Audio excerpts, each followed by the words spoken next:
is the place to be. Since I was 19, you can find me, maroon and white tee. Stay grinding, you're not on my team. To get behind me and stay behind, you will play behind. Man, I'm in a Mississippi state of mind, and this state of mind ain't a greater time. Take a break in line and just take what's mine. It's an our state, our place, and you can see that it's written on our face. This is our break, our race, and if you ain't with it, get out of our way. Now stand up in your seat, sling a cowbell to the beat. Got 3-6 on my cheek, my boy MB gonna rest in peace. We just left the being in, cowbell to the wind, and this maroon and white is blending like I'm Two-Face, Harvey Dent, and my friends up in the tent, and you know they Mississippi, and we coming for your heart. So before we start, gonna put a stint in. My state of mind is a place for these dime rhymes to mint, and if you cross the line, that's the place that they're gonna be spent in. I'm looking at the Mississippi women in the district, got me grinning. You step up in the pen, man, you probably gon' get MSU, and we about to roll, and everywhere we go, we taking control. We MSU, and when that whistle blow, you already know that we gon' show. 'Cause we MSU, and we about to roll, and everywhere we go, we taking control. We MSU, and when that whistle blow, you already know that we gon' show. 'Cause we MSU. We on the Star Vegas, we got that bar, baby. And all ladies breaking hearts, they call it sharp rating. That identity, some crisis left you lifeless like your sparks. They need to decide who y'all move side, 'cause this state is ours, baby. Star crazy coming to pound, man, we drooling. You looking like a new kid in town, you gon' get bullied. You better draw back, bruh, we on the attack, bruh. We dogs of war, we coming forward, you can see that it's written on the dog tag. And we ain't listening to what you think we gon' do, 'cause either way we coming for you. And it don't matter how we do, we gonna stay true. 'Cause that's true maroon and that's through and through. Welcome into the Bulldog Student Sports Network. It's the last home game of the year for the Mississippi State men's basketball team. Just got through with senior night proceedings just a little bit ago. Just finished the national anthem. We're about 5 minutes until rosters are announced or lineups are exchanged here at the Humphrey Coliseum. But it's Mississippi State and Texas tonight in a SEC Southeastern Conference battle. Big game for Mississippi State tonight in terms of seeding in the National Collegiate Athletic Association tournament, and in terms of the Southeastern Conference tournament, big game for seeding. State needs to do their job tonight, and yeah, that's pretty much it. Mississippi State trails the series all time with Texas 5-3. Texas with 5 wins, State with 3 wins. Texas has won the last 4 meetings between the two. This is the first time since December 11th, 1976, since the Texas Longhorns have come and faced Mississippi State at the Humphrey Coliseum. Zach, what are we in for tonight? I mean, we're in for a treat. Just last week, we had the women's team playing against Texas here. They fell by 4. So I'm expecting another good game, this time a Bulldog win. Yeah, for sure. Hopefully the Dogs can win tonight. State coming off a win last Saturday, or this previous Saturday, same thing there, against LSU. Trailed the game at halftime, but ended up winning 81-69. State had a really good second half that game, and then before that, State had 2 losses in a row there with Oklahoma and at Alabama during the midweek last week. But State last week kind of got back on track. There's been some inconsistencies with this team this year. It feels like you feel like this team is just one of the best in the country at one point, and then sometimes it's a pain to watch them. You know what I'm saying? Oh, yeah. So with State though, how do you think, that second half I think was so big for Mississippi State last week against Louisiana State. I mean, we played really, really well. How do you think that second half kind of bolsters your confidence coming into this ball game tonight? Well, I mean, Josh Hubbard got his second 30-point game of the season so far second 30-point game this season.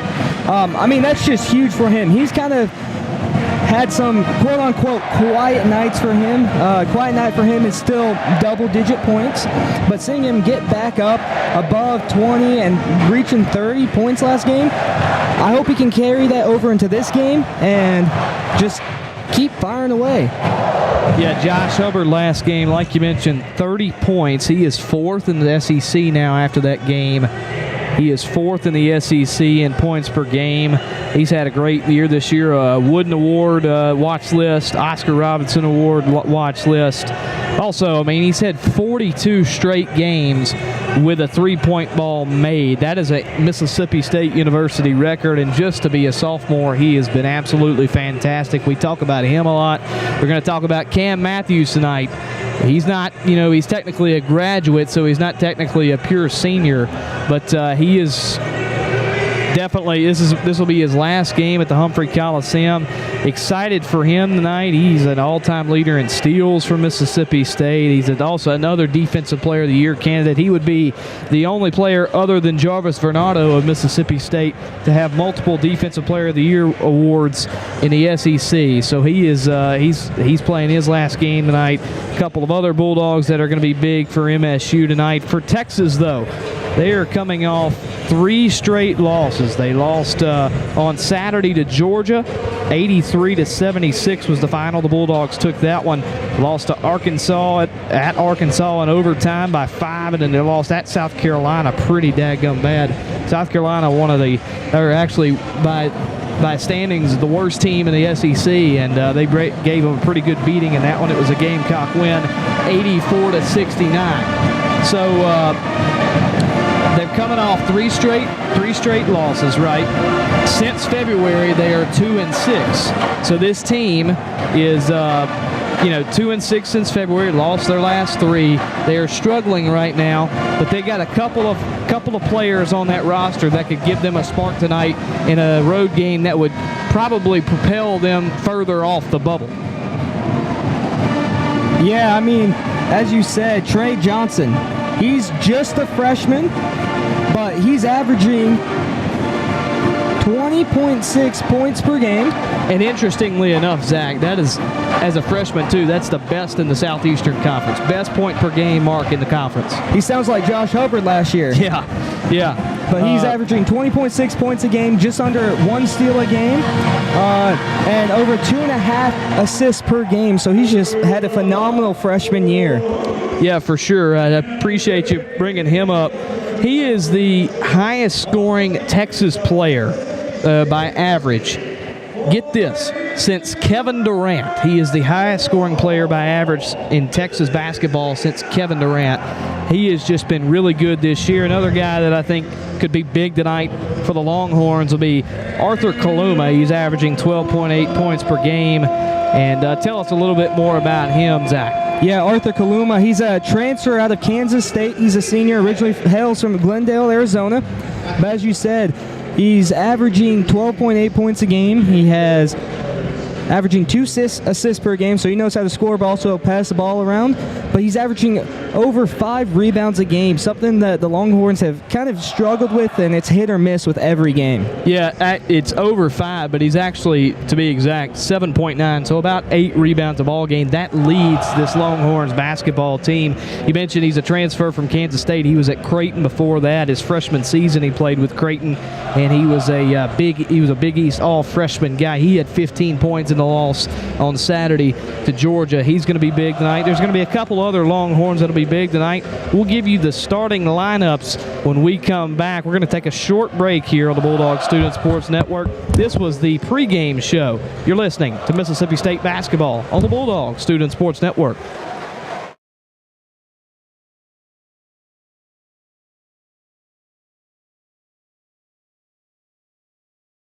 Dogs out! Who let the dogs out? Who let the dogs out? Who let the dogs out? Who let the dogs out? Well, the party was nice, the party was pumping, and everybody having a ball until the fellas started name calling. And the girls respond to the call. I hear a woman shout out, Who let the dogs out? Who let the dogs out? Who let the dogs out? Who let the dogs out? I see the dance people had a ball push. Billy Fountains get out. Get back, Gruffy, bash Gruffy. Get back, you flea infested mongrel.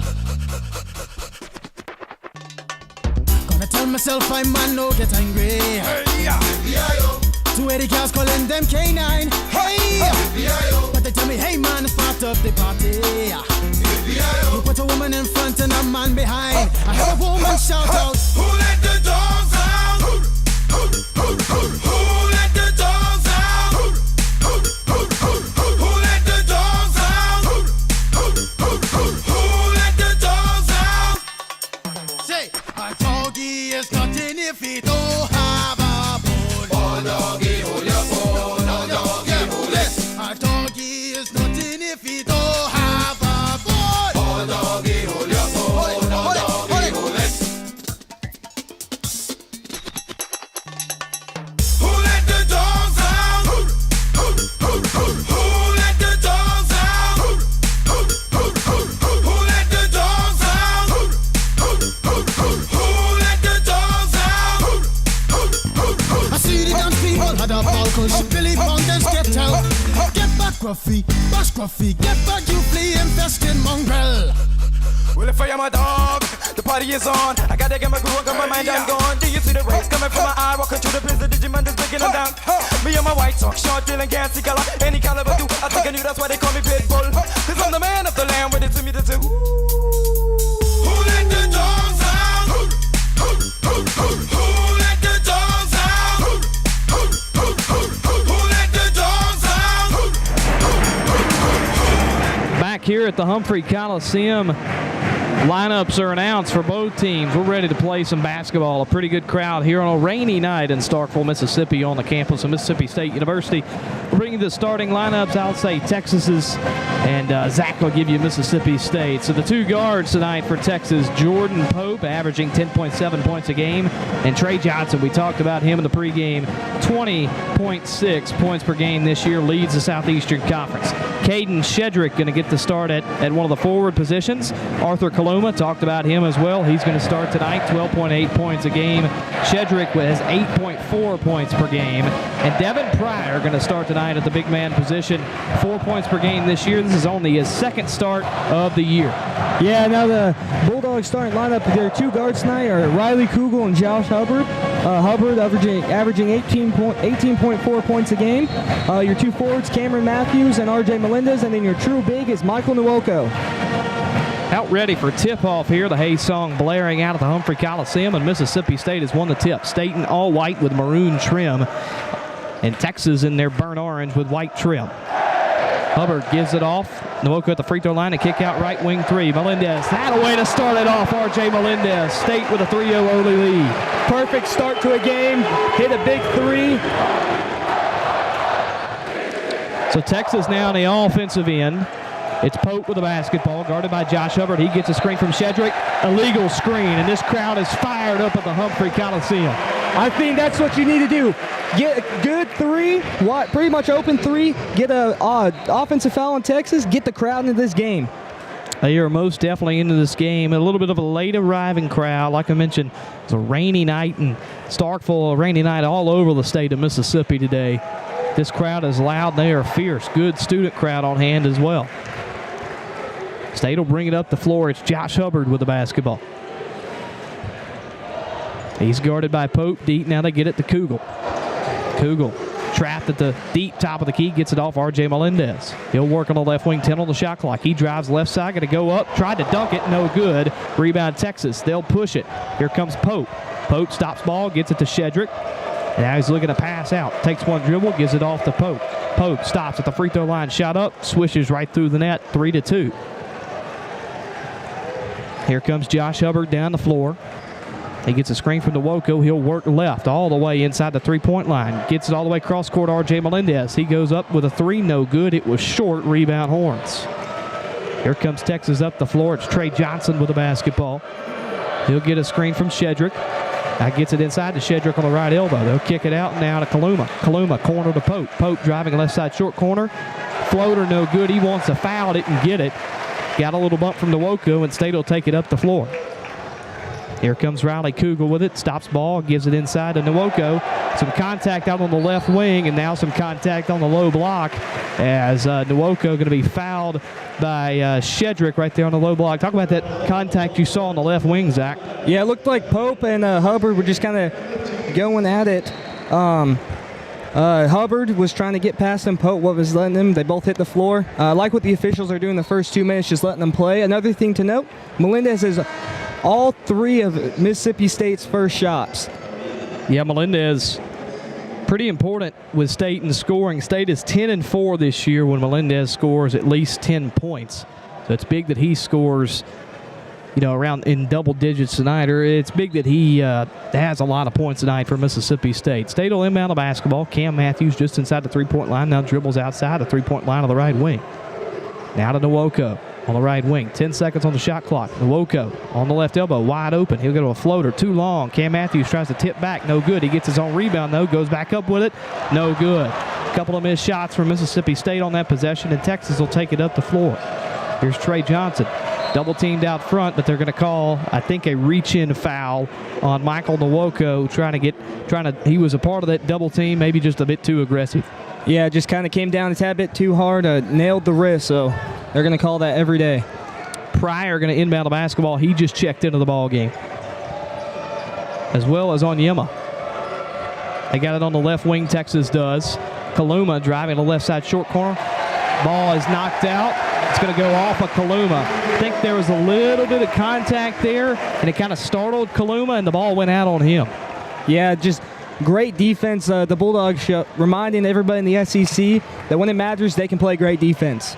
State with the ball on the offensive end. Hadn't scored in 2 minutes, 0 of their last 5. And here's a turnover from MSU. Trey Johnson streaking down the floor. Layup blocked by Kugel, but it's going to be a foul, I believe. They're going to call that a foul? Not sure. Or if a goaltend. I think they're going to call that a goaltend. So the layup will go, and it's 4-3 Texas. Now they'll review that at the under 16 timeout. It looked clean to me, but I guess we'll see after the under 16. I don't like that whatsoever. Thought it was clean. Good hustle by Kugel, though, nonetheless. State within the offensive end, just under 20 seconds on the shot clock. Kugel has him on the left wing, looking inside to Nwoko. Stayed up 4-3 with over 17 minutes to play. Nwoko hop step at the SEC logo, and he'll have it blocked, but there was a foul right there, so Michael Nwoko going to go to the line for Mississippi State. Like Nwoko, just bullying Onyema. Is that how you say it? Yeah, Onyema. Down there in the paint, able to get him jumping and get him slapping you on the wrist. Onyema with his first foul. That's Texas's third foul of their team already. State only with 1. Nwoko makes the first free throw. A 57% free throw shooter on the year. He nails that one. Last game for Nwoko against LSU had 6 points. 3 of 5 from the floor and 6 rebounds. Nwoko nails both. State reclaims the lead 5-4. Same lineup on the floor for MSU. Nobody checked in. Kaluma has the basketball for Texas. Right at 17 minutes to play. State up by 1, 5-4. Working it inside to Onyema. The ball stripped by Hubbard. Onyema retains it. He'll throw it away, though, and off the hands of Kaluma and out of bounds to the State bench. Bulldog basketball. One thing you don't see often from Hubbard is those sneaky hands where he just able to get it away, unable to corral it, but still a turnover by the Longhorns. So Matthews will take it up the floor. He's being given a lot of space by Kaluma. But that's actually, that is Kaluma. He's backing down Kaluma, or trying to. Gives it off Kugel. Kugel will go with a floater with his right hand on the left side. I don't know if that touched glass or not, but it wasn't really a good shot. Not at all. Johnson with it. He'll throw it out to Kaluma. He'll try right corner 3. It's off the elbow of the glass and the rim, no good. And State takes it up the floor.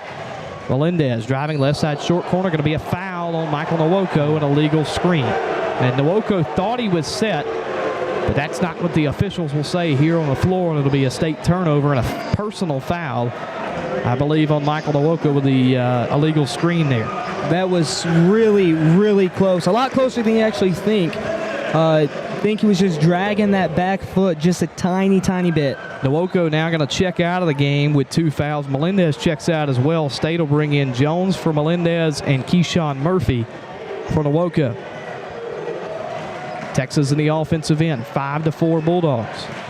Just under 16:10 to play. Texas getting it inside, and the ball's blocked by Cameron Matthews. Onyema tried to go up with it. Cam Matthews said no, sir. Josh Hubbard with the basketball now. He'll get it into Matthews. Matthews inside the paint. Easy floater. They left him wide open, and State takes the lead back out for 3. Yeah, going back to that block by Matthews. Matthews averaging just over half a block a game, so defensive presence for the Bulldogs, that's for sure. Pryor with the basketball now to Johnson, and they have lost it. Texas has lost it. State taking it down the floor. Hubbard kicks it right wing corner, or right wing 3 from Kugel is good. Big shot. Timeout, Rodney Terry. Timeout, Texas. This crowd is live. This crowd is into it. It's 10-4 Mississippi State as we have got 15:29 to play in the first half. Kugel definitely taking advantage of that wide open 3. I love the fact that he took it early. In the past couple of games, he hasn't really shot a whole lot, but deciding to shoot this game, and we need him to get hot if we want to have a chance into the SEC tournament and March Madness. Now, Kugel, you mentioned in his last couple of games, he hadn't shot it as well, I guess. But now against LSU, he did shoot it well from the field and from the 3. He was 5 of 6 against LSU from the field and 2 of 3 from the 3. He scored 12 points in that ball game, and it's important that Riley Kugel scores because just like Melendez with State is 10-4 when Melendez scores 10 plus. State is 11-3 when Kugel scores 10 plus points as well. So it's important that Kugel gets in at about 10 points. It's important that Melendez gets it. The Bulldogs starting off well, though, on a 7-0 run over the last minute and 42 seconds. Yeah, I think that's important. We need them to get hot, especially because right now we're chilling at about the 9 seed heading into the SEC tournament, and we would love to climb up the ladder just a little bit. We currently have the same record as Kentucky and Vanderbilt at 8-8 in SEC play. If we win this game, they'll bump us up to 9-8, and then we head to Arkansas, and we could be 10-8. And that'd just be huge for seeding wise. Get a first round bye, and then play in the second round. Yeah, exactly. The 5 through 8 seeds get a 1-game bye. The 1 through 4 seeds in the tournament, SEC tournament, get a double bye. So it's State probably out of the cards for a 1 through 4 seed, but a 5 through 8 is certainly in the cards, especially tied with Vanderbilt and Kentucky. State has the edge over Vanderbilt. If Ole Miss maybe can lose out or, win 1, lose 1, State has the edge over Ole Miss in terms of head-to-head. Same with A&M. State has the edge head-to-head with A&M. So this game is big, and these next 2 games are big for Mississippi State in terms of really the SEC tournament, because I think it's big that you get a bye, but also big for the NCAA tournament, depending on where you want to be. Seeding is important in that as well. Oh, for sure, and it's just as important for Texas. Texas currently sitting in about the 13th seed for the SEC tournament. Would love to climb a little bit higher, have a more favorable matchup in that first round. Yeah, don't know if they're going to be able to get in the top 8, but they're, like we mentioned in the pregame, on the bubble. They're part of the next 4 out. I think they're the 8th team out of the tournament, or they're the 7th team out of the tournament right now, at least on, I think that's Andy Katz's bracket. So then that's on NCAA.com. So, they're trying to fight off the bubble. This would be a huge quad 1 win for them. 100%. So we're out of the timeout, 10-4 Mississippi State. I guess they looked at the goaltending and didn't take it off, so the goaltending call stands. Texas with it in the offensive end. It's Pope with it now to Johnson. Johnson is not checked out of the game. He played 38 minutes against Georgia on Saturday. They kick it to Kent in the corner. Kent going to bring it up. 7 on the shot clock now. Now to Pope. Pope with it top of the key. Going to pull up a contested 3. No good. Good defense by Josh Hubbard. State with a rebound. Kugel will slow it down. Kugel brings it up, gets a double screen, now kicks it back out to Matthews. Matthews going to try to drive to the paint. That one, I think, might have gotten blocked, or it might have just been a bad miss, but no good, and Texas will take it up the floor. Yeah, Murphy kind of got in his way there, threw him a bit off. Pope, now the basketball, now they'll give it over to Johnson. Johnson deep to the left side of the three-point arc, and Sean Jones a little too handsy. They're going to call a foul on the floor on him. That's Sean Jones' first personal foul. Yeah, it's when you kind of play piano on the defense or the offensive player. You play piano as a defense. The officials are going to call that more. Don't really like you aggressively and excessively touching the offensive player. Pope and Pryor are going to check out of the game. I believe that's Larry and Tremont Mark going to check in for Texas. Kugel and Cam Matthews checking out of the game, and Claudio Harris going to get his first minutes now, along with R.J. Melendez heading back out on the floor for State. Texas inbounds it, and it's over to Mark on the right wing. Now to Johnson, posting up Jones. He got to pass it out of the right side short corner. They kick it all the way to Larry on the left wing. His three, no good. Rebound, Mississippi State. Here comes Josh Hubbard. Now to Claudio Harris. Now Melendez in the corner. He jabs and gets it to Keyshawn Murphy, working on Kent on the block. Murphy has to give it up. Gives it over to Claudio Harris. Left wing three, no good. Ball knocked around, but rebounded by Texas. I think Larry came up with it, and here come the Horns. Yeah, look, Jones went up, but looked like he was kind of shoved. No call, though. Larry on over the left wing, guarded by Keyshawn Murphy. They'll move it inside to Kaluma. Kaluma has it knocked out of bounds. Who are they going to say it's off of? They're going to say it's off of Mississippi State. I believe that was number 12, Josh Hubbard, getting in there and knocking that one free. And it looks like Josh Hubbard, excuse me, Zach, looks like Josh Hubbard going to check out now for Delquan Warren, maybe give him some rest until the under 12. Yeah, 100%. You're good. One thing I was going to say, that's the second time tonight Hubbard's gotten in on one of those double teams and just stripped the ball away. Tough place to inbound here. Johnson inbounding from the corner right in front of the State bench. He gets it in, though, to Larry.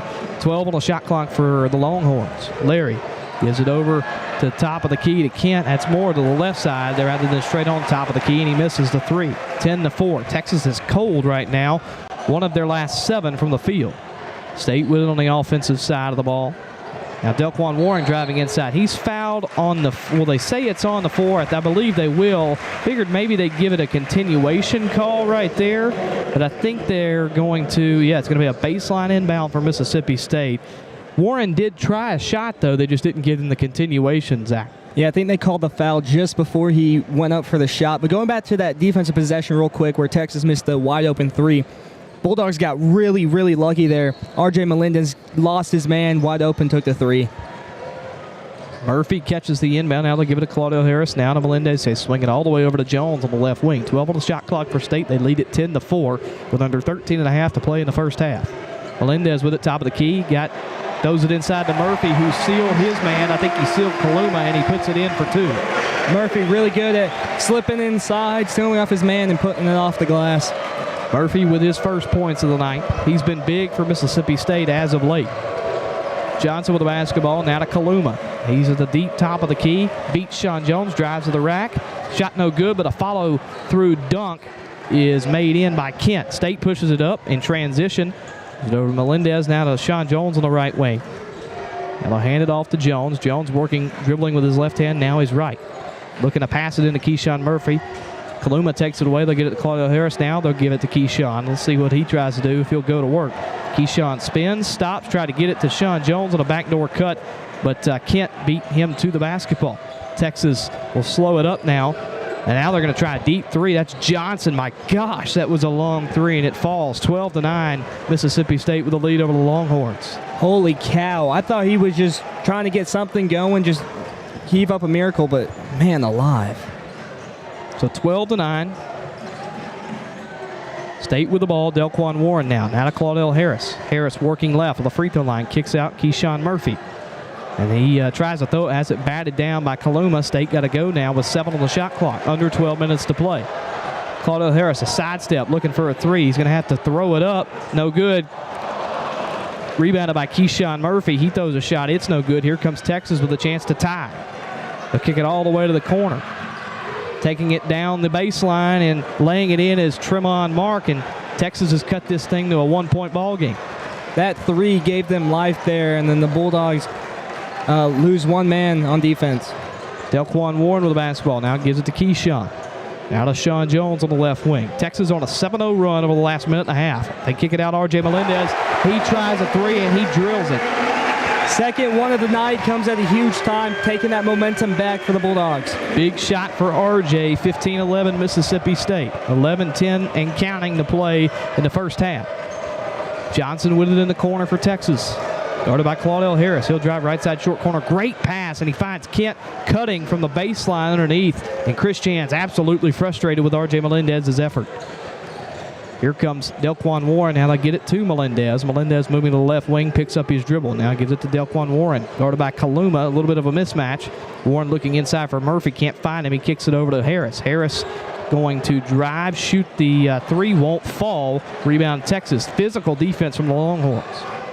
Here comes Johnson down the floor, guarded by Sean Jones. Now they kick it up Kaluma, left wing. He faked a three. Now look inside to Kent. They'll swing it all the way to Mark. Now they get it up to Larry. Larry top of the key. 13 on the shot clock for Texas. Good stand so far from State defensively. Larry going to drive inside and shoot a tough layup, and it falls over Delquan Warren, and Texas has tied the game. Pure athleticism. I can't speak today. Just pure Athleticism? Yeah. There you go. Yeah, that was a good shot. Really good shot right there. And it ties the game for Texas.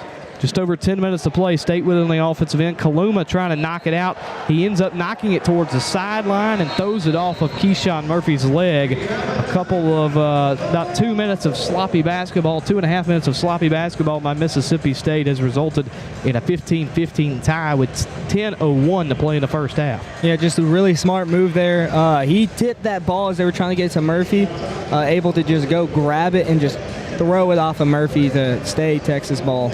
Texas, 5 of their last 5 from the field. They're shooting 50%. Really, really good. State only shooting 31%. It's just Texas just making some tough shots. That layup recently by Larry over Delquan Warren was just, like you said, pure athleticism. The Johnson three on the deep left wing, he was kind of fading to his left towards the Mississippi State bench, and that was just that was a long shot.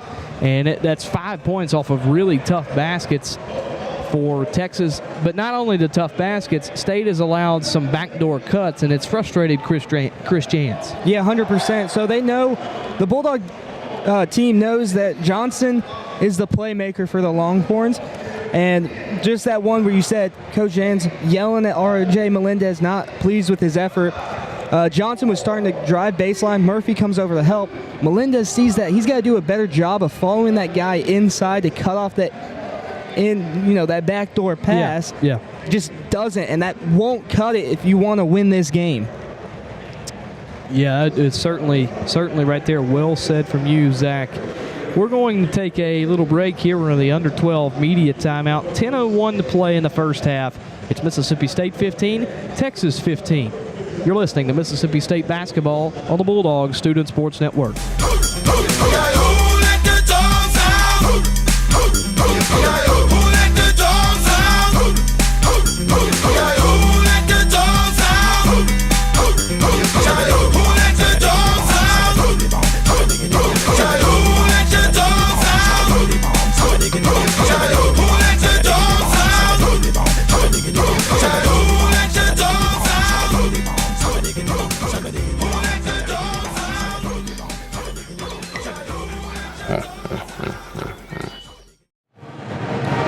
Here on the Bulldog Student Sports Network, 15-15, Mississippi State with the lead with the tie with the Texas Longhorns. Since it was 12-4, Mississippi State had their largest lead of the game at 8. Texas on an 11-3 run. They're having some good last couple of minutes. Texas within the offensive end. Tremont Mark has the basketball deep left wing now to Kent. Now to the top of the key, they'll work it with Larry. Larry driving left, a hop step to the block, and he'll kick it to his teammate. That is going to be Cody, and his shot will not fall. Hubbard takes it down the floor for State now to Kugel on the left wing. Dribbling with his right hand, gives it to Cam Matthews. Matthews looked back door for Hubbard, couldn't find him. Kick it to Sean Jones. His three ball is far, no good. Rebound Texas. Another good defensive possession for the Longhorns. Here come the Horns down the floor. It'll be a Mark three ball in the left side corner, and it falls. Good shot for Tremont Mark. Yeah, good job closing out, but just a better shot there. State on another scoring drought again. Hadn't scored in 2+ minutes. Matthews with it near the right elbow. Gets it to Hubbard. Hubbard fakes a shot. He draws a double team. He'll kick it over to Sean Jones. State will reset with 12 on the shot clock. Matthews throws a backdoor inside Sean Jones. He catches it, puts it up, and gets fouled. 2 with a chance for a three-point play the old-fashioned way. One thing just here in the last about minute after the media timeout, one thing I noticed was when Hubbard's off the floor, yeah, Delquan Warrens, he's a good player, but he's not really a shooter. He's more of your true actual point guard, pass the ball around, get the assist. Hubbard's that more shooting guard, point guard who will get the ball up. So when he's off, you're really missing that offensive scoring player. Jones going to try and convert the and one. He does. 3 points for Sean Jones. His first points of the night. Scored 7 on Saturday against LSU. State now has tied the game at 18 with Texas. Larry driving down the floor now. Gives it up to Kent. Misses his first shot as it was blocked. Grabs the rebound and puts it up for 2, 20-18. Almost didn't go in, but able to get that friendly roll off the rim. Hubbard double-teamed again after he picked up his dribble. Tries a corner pass to Kugel, and it's stolen. Lazy pass there from Josh Hubbard. Here comes Texas up the floor. They'll stop ball. Larry will try and cross over Melendez to no avail, and he'll back it out. Larry going to drive now. Ball going to be kicked out. Right wing three up by Pryor, no good. Rebound, Mississippi State. Here comes Cam Matthews, slows the ball, gets it to Kugel. He stops now to Sean Jones. Corner, 3, good. Sean Jones usually gets a spur of points in just a couple of minutes for Mississippi State, but right now, with the way Texas is playing, these points are big for Sean Jones. 100%, well said, Ty. Larry with a basketball, guarded by Hubbard. He gets a screen from Cody. Hubbard still guarding him, though. Really physical defense. Now they'll kick it out. Tremont Mark with it on the left wing. Guarded by Kugel. 6 seconds on the shot clock. Good defensive possession from State. Mark going to try and drive inside. White jerseys all over him. Mark throws up an air ball, and it'll be a shot clock violation for Texas. I wasn't sure if that one was going to go in or not because the last couple of makes for the Longhorns have all been on really tough contested shots while the wide open ones just haven't fallen for them. Yeah, I mean, you play that tough a defense, I think, you kind of deserve to get rewarded. That was really good. There were white jerseys all over Tremont Mark right there. He kind of had the ball for the last 10 seconds on the shot clock, and State, fortunate they come up with a shot clock violation there on a good defensive possession. So now at the under 8 timeout, 7:33 to play, and it's 21-20 Mississippi State. How can State kind of combat this offensive firepower so far from Texas? They, kind of started a little cold. Now they're kind of catching a groove. Since the 13-20 mark, they've scored 16 points. I'd say just do what you did right there. You were really physical, but not with your hands, with your body. When you are really physical with your hands, that's where the reach-in fouls get called. So if you keep your hands out of it and just use your body to keep the Longhorns off balance, you're going to get away with a lot more and force even tougher shots like that one right there that miss. And, when you miss, you're not scoring points. Yeah, not very many fouls called on Mississippi State so far. Only 3 total fouls called on the Bulldogs, 2 of those being by Michael Nwoko and one of those on Sean Jones Jr. Speaking of Sean Jones Jr., 6 points in a spur of about 1:30 from him. He had a and one conversion, so 2 points in a 3-point play, so to speak. Yeah. And then hits a corner pocket 3 to put State up. And, when he gets hot like that in those little minutes, it can be absolutely, electric, especially because he plays such good defense regardless of how he plays offense. Sean Jones, electric right now for Mississippi State. Actually almost a leading scorer, tied with R.J. Melendez. Yeah, and when the Bulldogs can have Kugel, Harris, Melendez, Hubbard, and then Jones as well, all shooting really well in one game, I think they can beat just about anybody in college basketball. They are just really good when all of them are firing at the same time. Yeah, firing on all cylinders. You're right. Especially because that takes a lot of stress off of Josh Hubbard for sure, and then it does take a lot of stress off of your big guys. Keyshawn Murphy and Michael Nwoko and Cam Matthews doesn't have to feel like he has to drive the ball every possession in order to at least try and get to the line or something like that. So yeah, when you have guys like you said, like Melendez and Harris and Jones and Kugel, when you have them all scoring, like they have tonight, because they all do have points, except for Claudell Harris. When you have them scoring like they are tonight, it's really big for State. I think I could agree with you. You can beat mostly anybody in the country if you have those guys score. Yeah, and even though Harris hasn't scored, he's taken 3 shots all from behind the arc, and they've all barely missed. So they've been good shots just off the mark. Meanwhile, Hubbard has yet to take a shot because these other guys are shooting and making these shots. So, as you said, taking that load off of his back. Yeah, it's been that and the combination of Texas has played really, really physical defense on him. State has it now on the offensive end. Work it to Cam Matthews just outside the right elbow inside the three-point line. He'll work it back out to Sean Jones, who's staying in the game. He's going to drive down the lane. Shot won't go. Tipped out and rebounded by Johnson of Texas. He'll take it up the floor, guarded by Cam Matthews.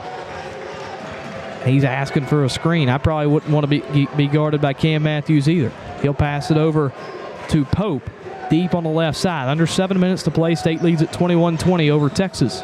Pope going to try a right wing or right elbow sidestep shot, and it falls. He was kind of fading to his right, and he got it to go.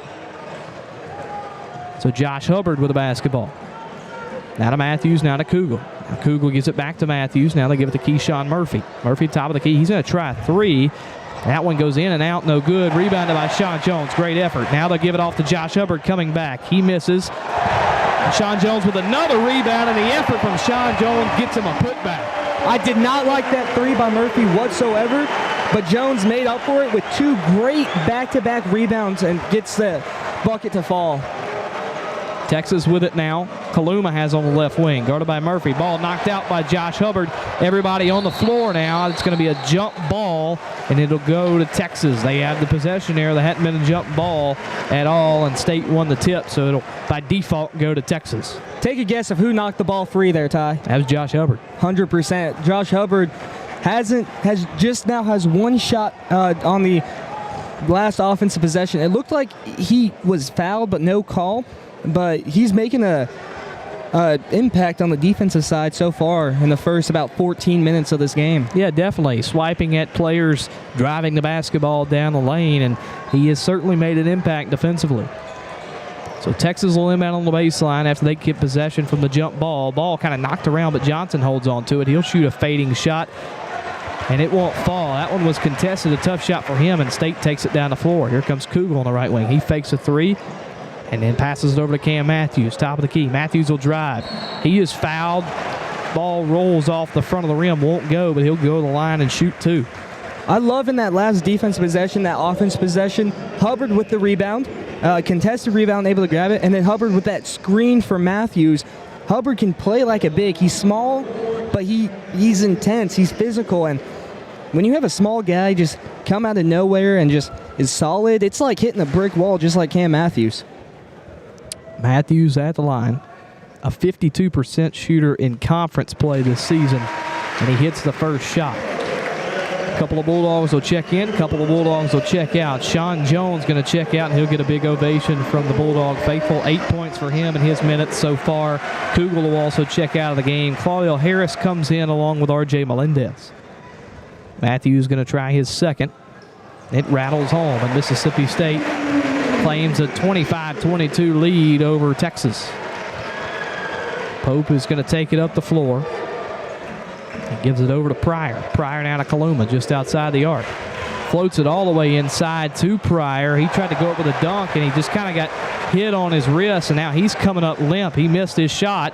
Melendez trying a lob to Matthews on the offensive end. It's going to be stolen by Texas. Here comes the Horns in transition. A shot up by Kaluma is no good, but he was fouled from behind by Melendez. A lot going on in that little sequence of events right there. I'd like for you to talk about what you thought about that Melendez lob on the offensive end. It was pretty off target. Yeah, it wasn't even stolen by Texas. I said it was stolen by Texas. It was just an off-target lob. Went off the backboard. Yeah, it was so bad. I'm kind of at a loss for words because you just heaved it up and just nailed off the backboard, as you said, and no idea what he was thinking. But you go back to the defensive possession before that, he got really lucky that Texas didn't get that layup because that was just, once again, poor defense by him. Kent and Mark going to check into the game. For Texas, Kent has 6 so far, and Mark has 5. Kaluma made his first free throw, and he makes his second as well. Kaluma now with 2 points for the Longhorns, both points coming from the free throw line. 25-24 Mississippi State. Under 5.5 minutes to play, 5:20 and running. Claudell Harris with it now to Keyshawn Murphy. He has trouble. The ball stumbles and ends up somehow passing it out to Melendez, who's going to try and work in the post, and he gets the shot to go. Kind of turned around to his left side, put a shot up, and it fell. Yeah, Murphy he knew he had to get that ball out, and he did it. Pope with the basketball, guarded by Hubbard. Deep right side of the floor on the offensive end. Now he gets it to Johnson. Johnson has 5 tonight, the leading scorer on the year for Texas and the leading scorer in the SEC. He's driving inside the paint, flips it off to Kent. That ball misses, no good. Rebound Mississippi State. Murphy down the floor, now to Melendez. Now back to Hubbard. Now back to Melendez. Melendez, 3 is good. The right wing has been his spot tonight. He's got 3 threes all coming from the right wing. Melendez, huge. He's getting hot. Texas with it now, and a foul on the floor. I think that'll go on. He said double 2s. That's going to be on R.J. Melendez. Referee gives up 2s on each finger. So that foul on R.J., and just as he hits that big 3, he's going to have to check out of the game because he's got 2 fouls. Kugel will replace him.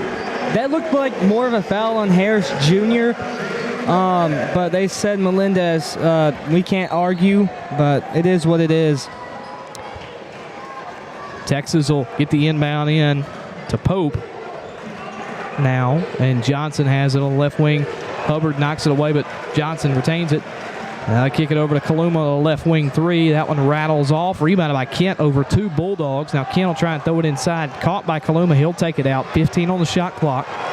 Kaluma guarded by Kugel. He'll drive inside, go up with a layup with the left hand. That was pretty, and it's good. 30-26. Right through the arms of Murphy, who's going for the block. Inside to Murphy. Murphy, a behind-the-back pass. Cam Matthews with a slam. How about the flare from Mississippi State? Keyshawn Murphy with the behind-the-back for that slam. Oh, my goodness. Larry has it on the offensive end now for Texas. Now to Kaluma, swings it all the way over to Johnson, guarded by Kugel. Now they'll switch off. Matthews going to guard Johnson. 12 on the shot clock. He's going to try a sidestep 3, no good. Rebound Texas, rebound State. That was a tough shot from Johnson. Claudell Harris will work it down the floor for the Bulldogs. Now to Matthews, now to Josh Hubbard. Still scoreless in this first half. He'll move to the left, guarded by Larry. Now they're going to double off the screen. Hubbard will throw it over to Kugel. Now to Harris from the corner, driving inside the lane, spins and shoots it. No good. That one was close. Also was close to a travel, too.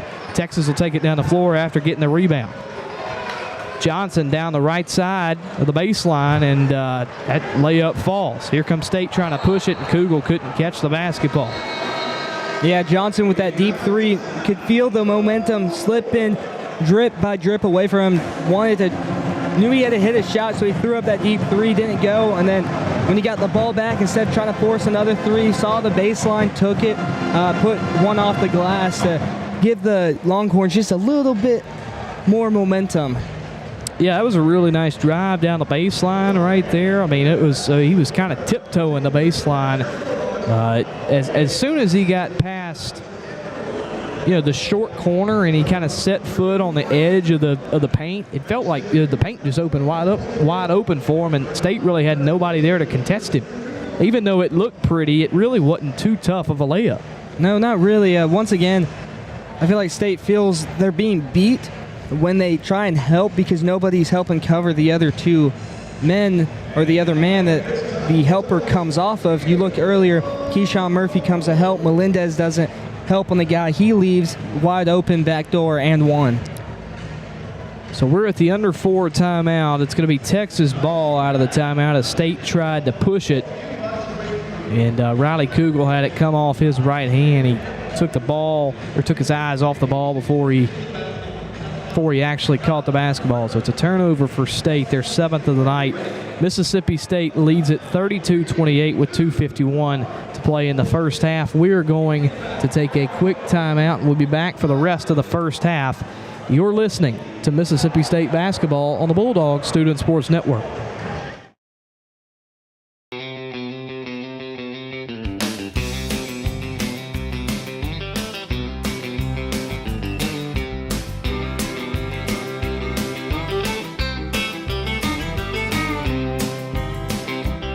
Well, way down yonder on the Chattahoochee, it gets hotter than a hoochie coochie. We laid rubber on the Georgia asphalt. We got a little crazy, but we never got caught. Down by the river on a Friday night, pyramid of cans in the pale moonlight. Talking about cars and dreaming about women. Never had a plan, just a living for the minute. Yeah, way down yonder on the Chattahoochee, never knew how much that muddy water meant to me. But I learned how to swim and I learned who I was, a lot about living. Back here on the Bulldog Student Sports Network, it's Mississippi State basketball facing University of Texas at Austin, 32-28. They lead the Longhorns in the first game played against Texas since December of 1976. That first game played against Texas at home since December of 76. State has not played Texas since, I believe, the 2012-2013 season. That was a Texas win. Texas has won the last 4 in this series between the two. A little bit of Sweet Caroline playing. I got Zach to my right here jamming. He is enjoying the song choice by DJ Cujo. Neil Diamond, I love that man. He's got some really good songs out there. Just one of the best artists there is. So we're having a discussion here between the referees. I think Chris Jans was talking with one of the referees on the floor. I'm not sure what we got going on here. I mean, there's nothing really that could be. I think he might have forgotten what had happened before the timeout, possibly. I don't know. Sure. I figured he'd be fine with that. I mean, he's still frustrated, but we're going to play on. It's Texas with the basketball. Johnson with it. Now swings it over. Now back to Johnson. Guarded by Kugel. Now they get it to Pope. Pope working on the right wing. Passes it to Kaluma. He'll drive. Tried to stop at the free throw line. Almost traveled. Ends up getting it off to Kent. He's guarded by Matthews. Low block. They'll kick it out to Larry. Larry, a no-look pass to Kaluma, but he lays it in, and it's short. Kaluma falls to the deck, and State takes it down the floor. They left the lane wide open for Sean Jones. He missed the layup. Goodness gracious. He had a wide open lane. A little contact at the end. Texas now on the offensive end to Johnson. He nails the 3, and Texas cuts this thing back to 1. Would have been huge if Jones could have hit that, or sorry, Harris could, or was it Jones? It was Jones, yeah. Jones could have hit that layup. Sometimes they get those two players confused, but just a bit off. Now under 2 minutes to play, 32-31. Jones will have another crack at it, and he's blocked by Kaluma. Here comes Texas trying to take the lead again. That's going to be a foul on Josh Hubbard. He's shaking up under the goal. It's a shooting foul, and it'll send the Longhorns to the line with a chance to tie, and then if they make both, a chance to take the lead. That was some hard contact, but the right call. Yeah. Josh never got set. No, he was actually in the air when the contact occurred. Even though he didn't initiate the contact, he was still up in the air, but it looks like they are going to review it. But I agree with you, Ty. As much as I hate that, I think it was the right call. Because Hubbard, as you said, wasn't set. He was in the air. Now, the only way I could see this being overturned is if Pope initiated excessive contact into Hubbard. That's the only way. Yeah, that would be the only thing that they look at. The foul on the floor is still going to stand. The only thing you could look at is just a flagrant situation. So I think Pope will still be shooting free throws. Trying to hear the referee. They might be still looking at it. Both teams are going to their respective huddles. And now we got YMCA playing on the PA here at the hump. We got the referees talking to Chris Jans.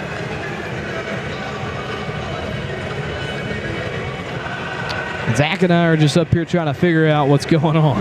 Yeah, I'm lost. Like, I just no idea. I wish that's why we had a man down there or a microphone down there to be able to hear directly to us.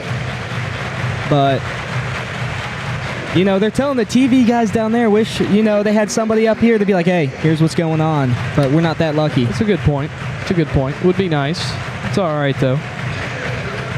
It's just going to be 2 shots. I really am not, and I hate to not be able to let our audience know. I just really am not sure what they reviewed right there. But it's going to be 2 shots for Texas.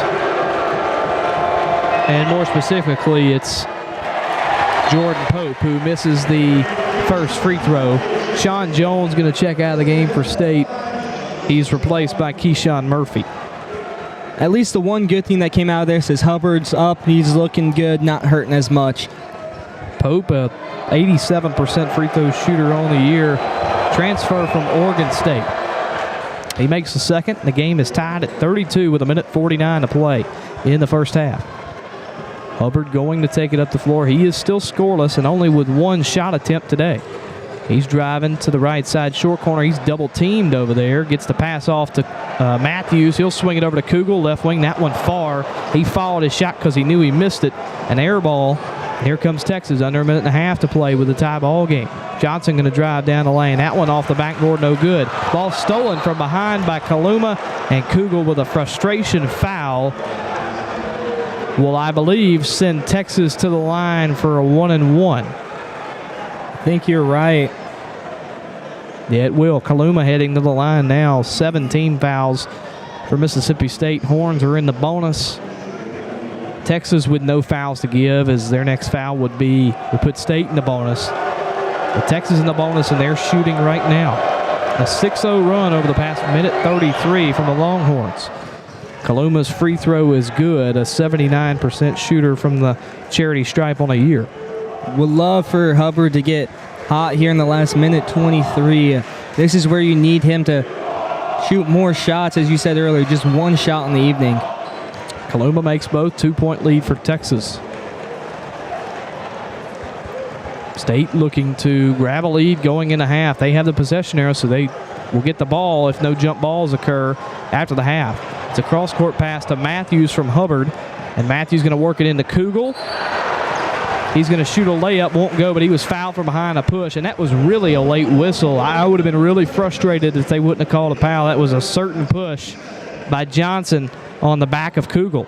Yeah, sometimes the refs, they see it, but they get caught with the whistle down in their hands, because a lot of officials are taught, don't keep the whistle in your mouth because you could accidentally blow it, or if it's a really close call, or that could go either way, but you decide not to, it will make it seem like you're going to call it. So they keep it down. They see it. They almost have to react, and just a tad bit too late.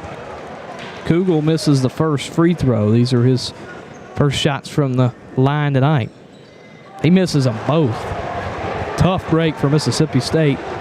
Now 5 of 7 from the line tonight. Texas, meanwhile, 5 of 6. Here are the Horns with under a minute now to play in the first half. 34-32, Texas. Kaluma with it, gives it to Johnson, guarded by Claudell Harris. Johnson now will go to work. He'll kick it out. 3 ball up, no good. Rebounded by Texas. Kent got the rebound. Ball is deflected. Goes to Johnson, though. He catches it before it goes out of bounds. Texas will reset. 10 on the shot clock. Johnson working on Cam Matthews, the right wing. He'll drive to the free throw line. Now on the left elbow. Behind the back pass for him. And a foul by Riley Kugel, I believe. Let's see if they go Kugel or Murphy. They go Murphy. Foul on Murphy. He fouled the shooter, Kent. Kent will go to the line.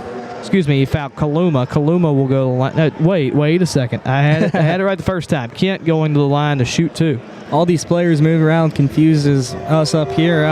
I think that was a good call. Murphy just grabbed his wrist as he was going towards the basket. Kent's shot is good. Texas with a chance to take a 2-possession lead now with 30.3 on the game clock. So shot clock is, kind of basically, it's going to be on, but it doesn't really matter.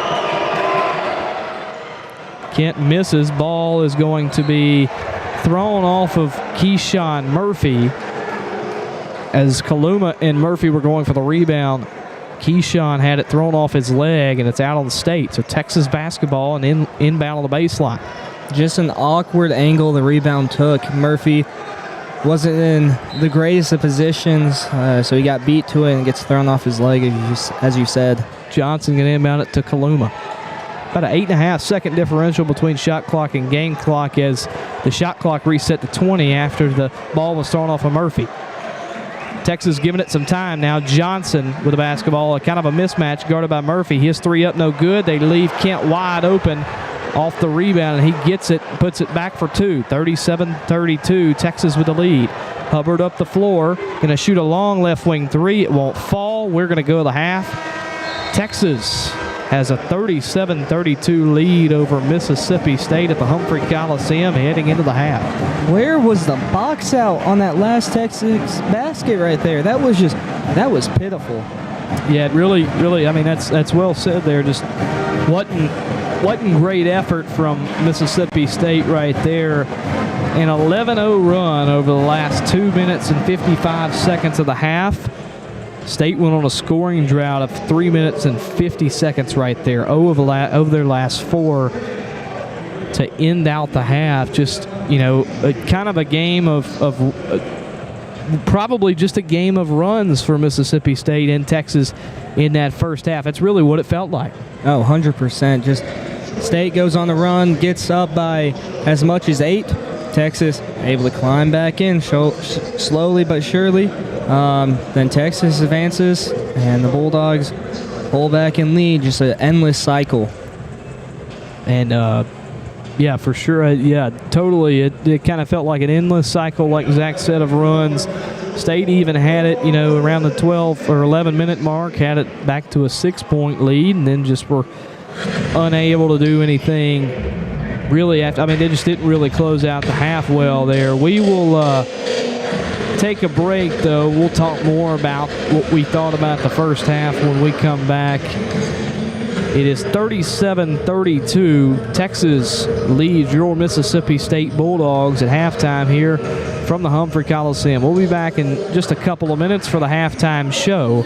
You're listening to Mississippi State basketball on the Bulldog Student Sports Network.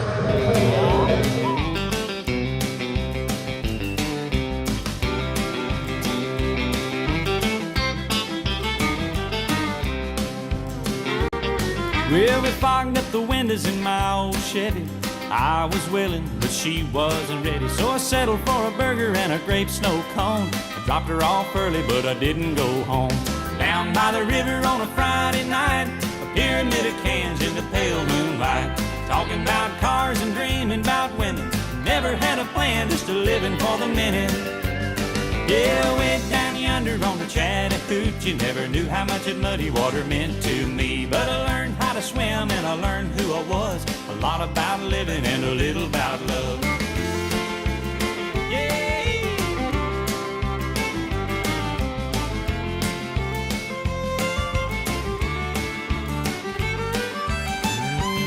Yeah, way down yonder on the Chattahoochee, never knew how much that muddy water meant to me. But I learned how to swim and I learned who I was. A lot about living and a little about love. A lot about living and a little about love.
got this feeling inside my bones.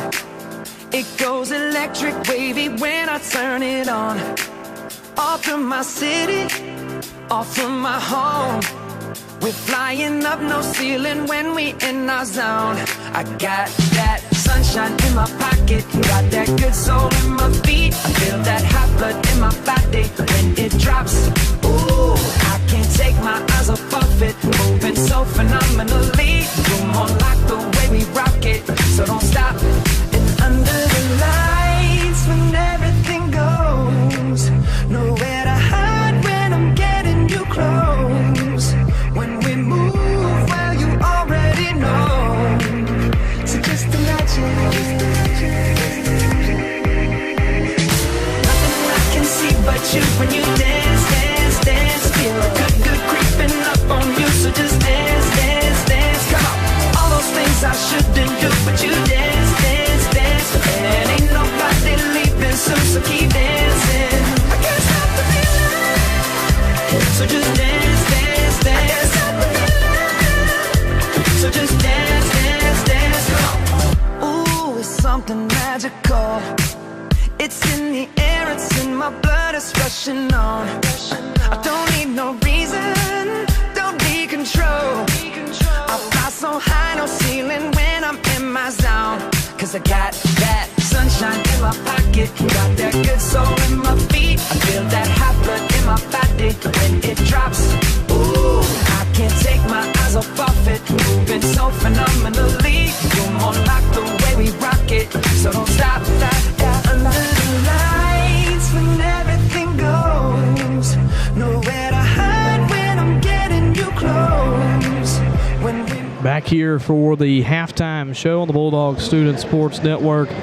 It's Mississippi State trailing Texas 37-32 here on a, I guess, not so rainy night anymore on the campus of Mississippi State University. It's not rainy in here because we are in a building, so we don't have to worry about that. I tell you what, Zach and I got soaked coming in here, though. Yeah. It was like a monsoon on us. Yeah, it was coming down hard, but I will say we came in at the perfect time because not even 5-10 minutes later, it started coming down even more. But yeah, soaked we are coming in, but slowly but surely drying out. Yeah, just slowly though. Now, it was a slow end to the second half for Mississippi State. Texas went on a combined 13-2 run over the last basically 4 minutes of the half. State was over their last 4, didn't score for the last 3 minutes and 50 seconds. I mean, what did you see, Zach, from the Mississippi State in all of that first half? But, I just want to talk about, the big thing I want to talk about is the effort in the back part of the first half. It was pitiful. I think those are the only words I can really use to describe it, is pitiful. Now, it wasn't pitiful by all the players. Cam Matthews, Keyshawn Murphy, Josh Hubbard, still really giving it all, but especially Kugel and Melendez, they're just effort there, especially the last 5 minutes just was not where it was supposed to be. Now, I will say defensively, Kugel and Melendez have not had their sharpest of nights. They've been beat a lot on back cuts by Texas. Now, offensively for Melendez, he is your leading scorer with 11 tonight, and 9 of those points have come from the three-point line. He's got 3 3-pointers tonight. He's 4 of 6 from the field. Sean Jones has had 8. Cam Matthews has had 6. Interestingly enough, though, Josh Hubbard with 0 points. I think that's the first time that's happened. That's for sure the first time that's happened all season. Yeah, and they say the stat says he's 0 for 1, but he's actually 0 for 2 because of that last shot to end the first half.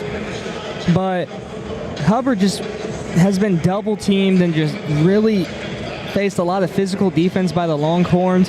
I think teams are starting to figure out that if you really focus on Hubbard, and after you focus on Hubbard and make him get the ball out, you just haul it to the open player, you're going to force State to miss, and the Longhorns have done an amazing job tonight of that. Well, Josh likes to use ball screens a lot, and one thing that I believe they've done well is, in Rodney Terry's team is, I guess what Rodney Terry's preached to his team is you're going to double off the ball screen, and especially you're going to double off of Josh Hubbard. They've doubled him a lot off of ball screens, and then they'll fade after about 3 seconds of guarding him. And Josh Hubbard likes to use those ball screens to get open shots. If guys or defenders for whoever we play goes underneath those screens, it gives them a wide open shot. But one thing that Texas has done tonight is they've just said, the heck with it, we're just going to double off of it and make him make a tough pass, and it has definitely worked tonight. Oh, 100%. And then as well, when you double off of that ball screen, they help cover, because the Bulldogs kind of have 4 players outside the arc, including the Hubbard and then the person screening and then one person inside. But they do a good job of leaving the one person open is the guy over in the corner.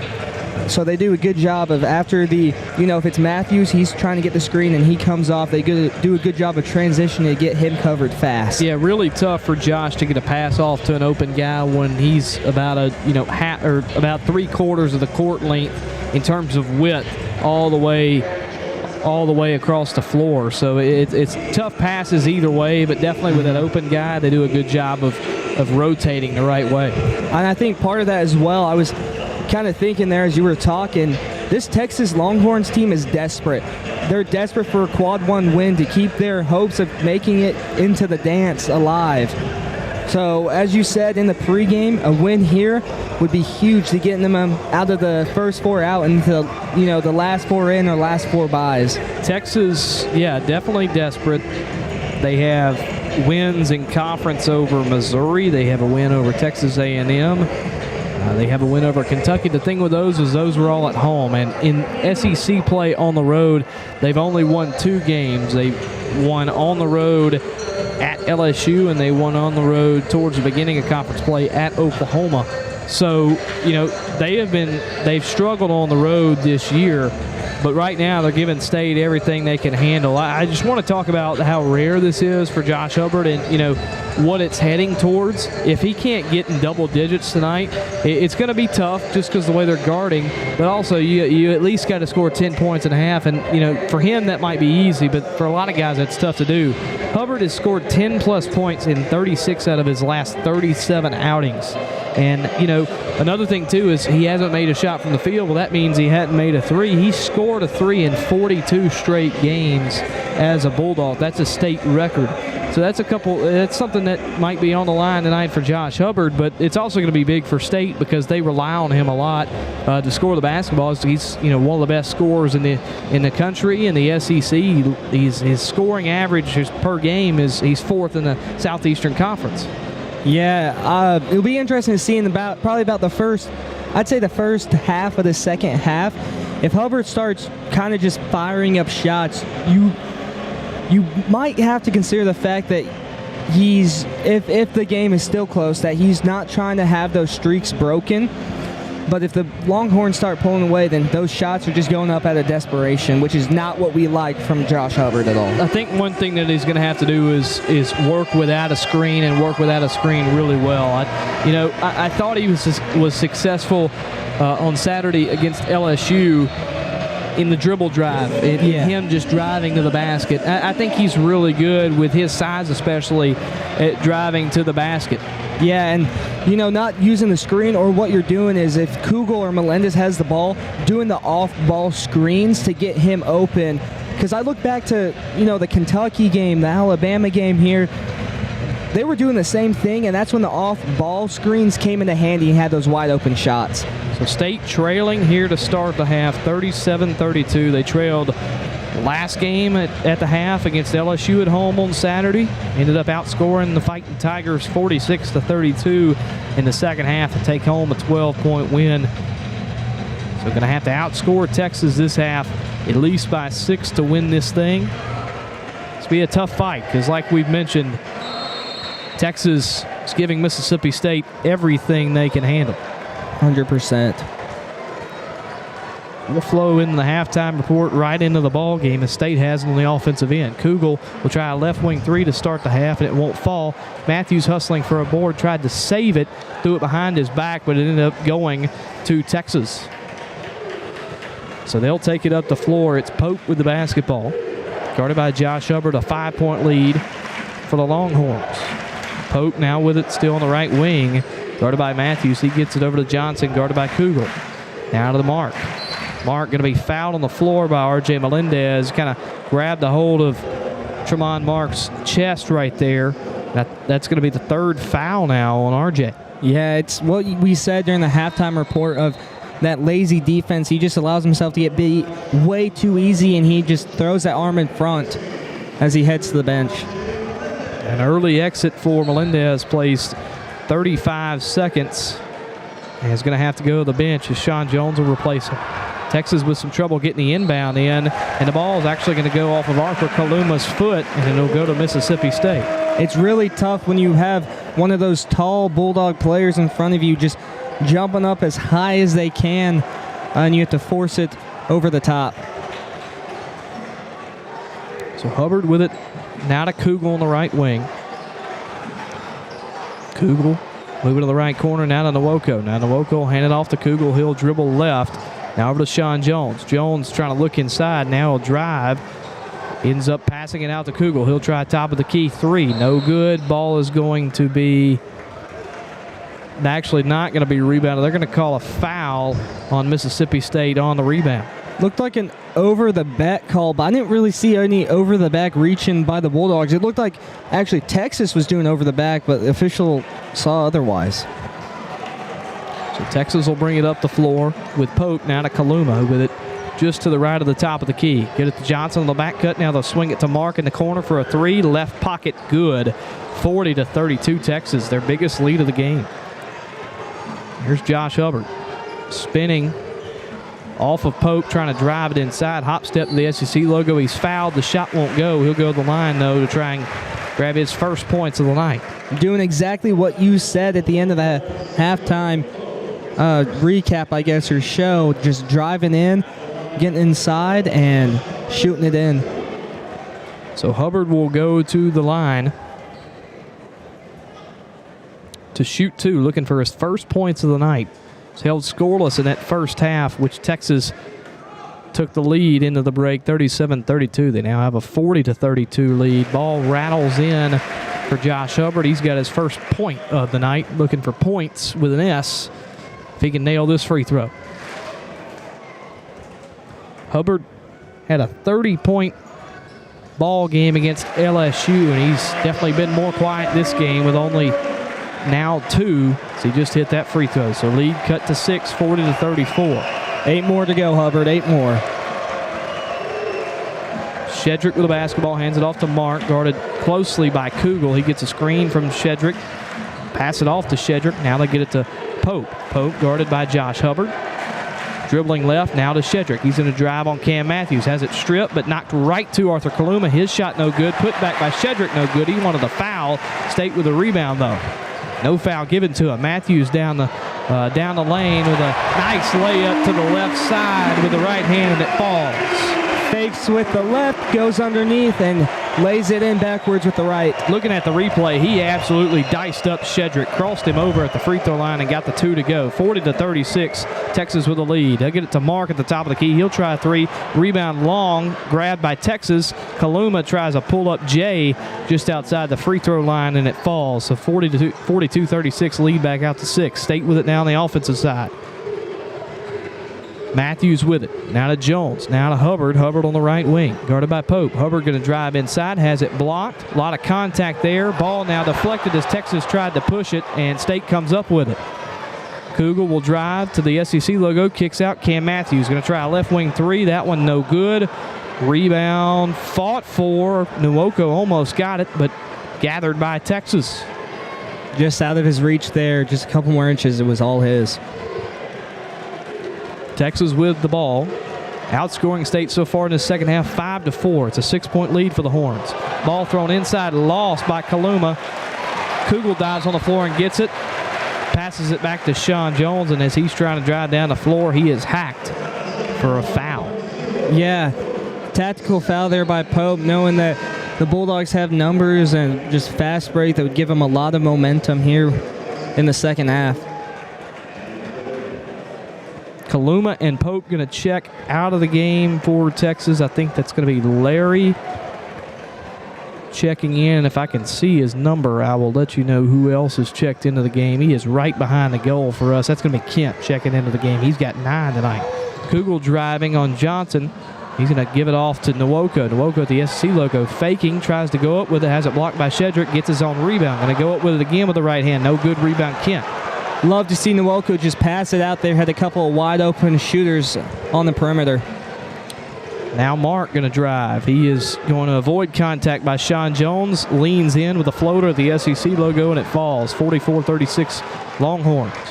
Here comes Josh Hubbard up the floor, getting doubled again. He'll give it off to Cam Matthews. Matthews working the left side. Now stops with his dribble. Got to give it up.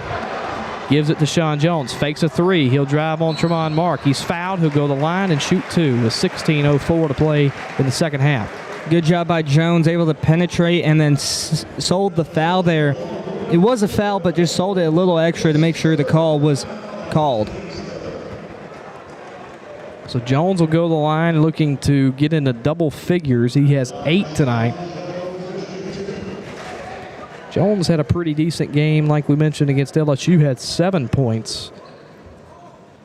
As he nails his first free throw to get to 9, cuts the lead to 44-37, but had 7 points against LSU, was 2 of 2 from the field, hit a three-pointer in that game, was 2 of 4 from the free throw line, had some points that he left on the board, but had a solid game, had 2 blocks as well, 5 rebounds.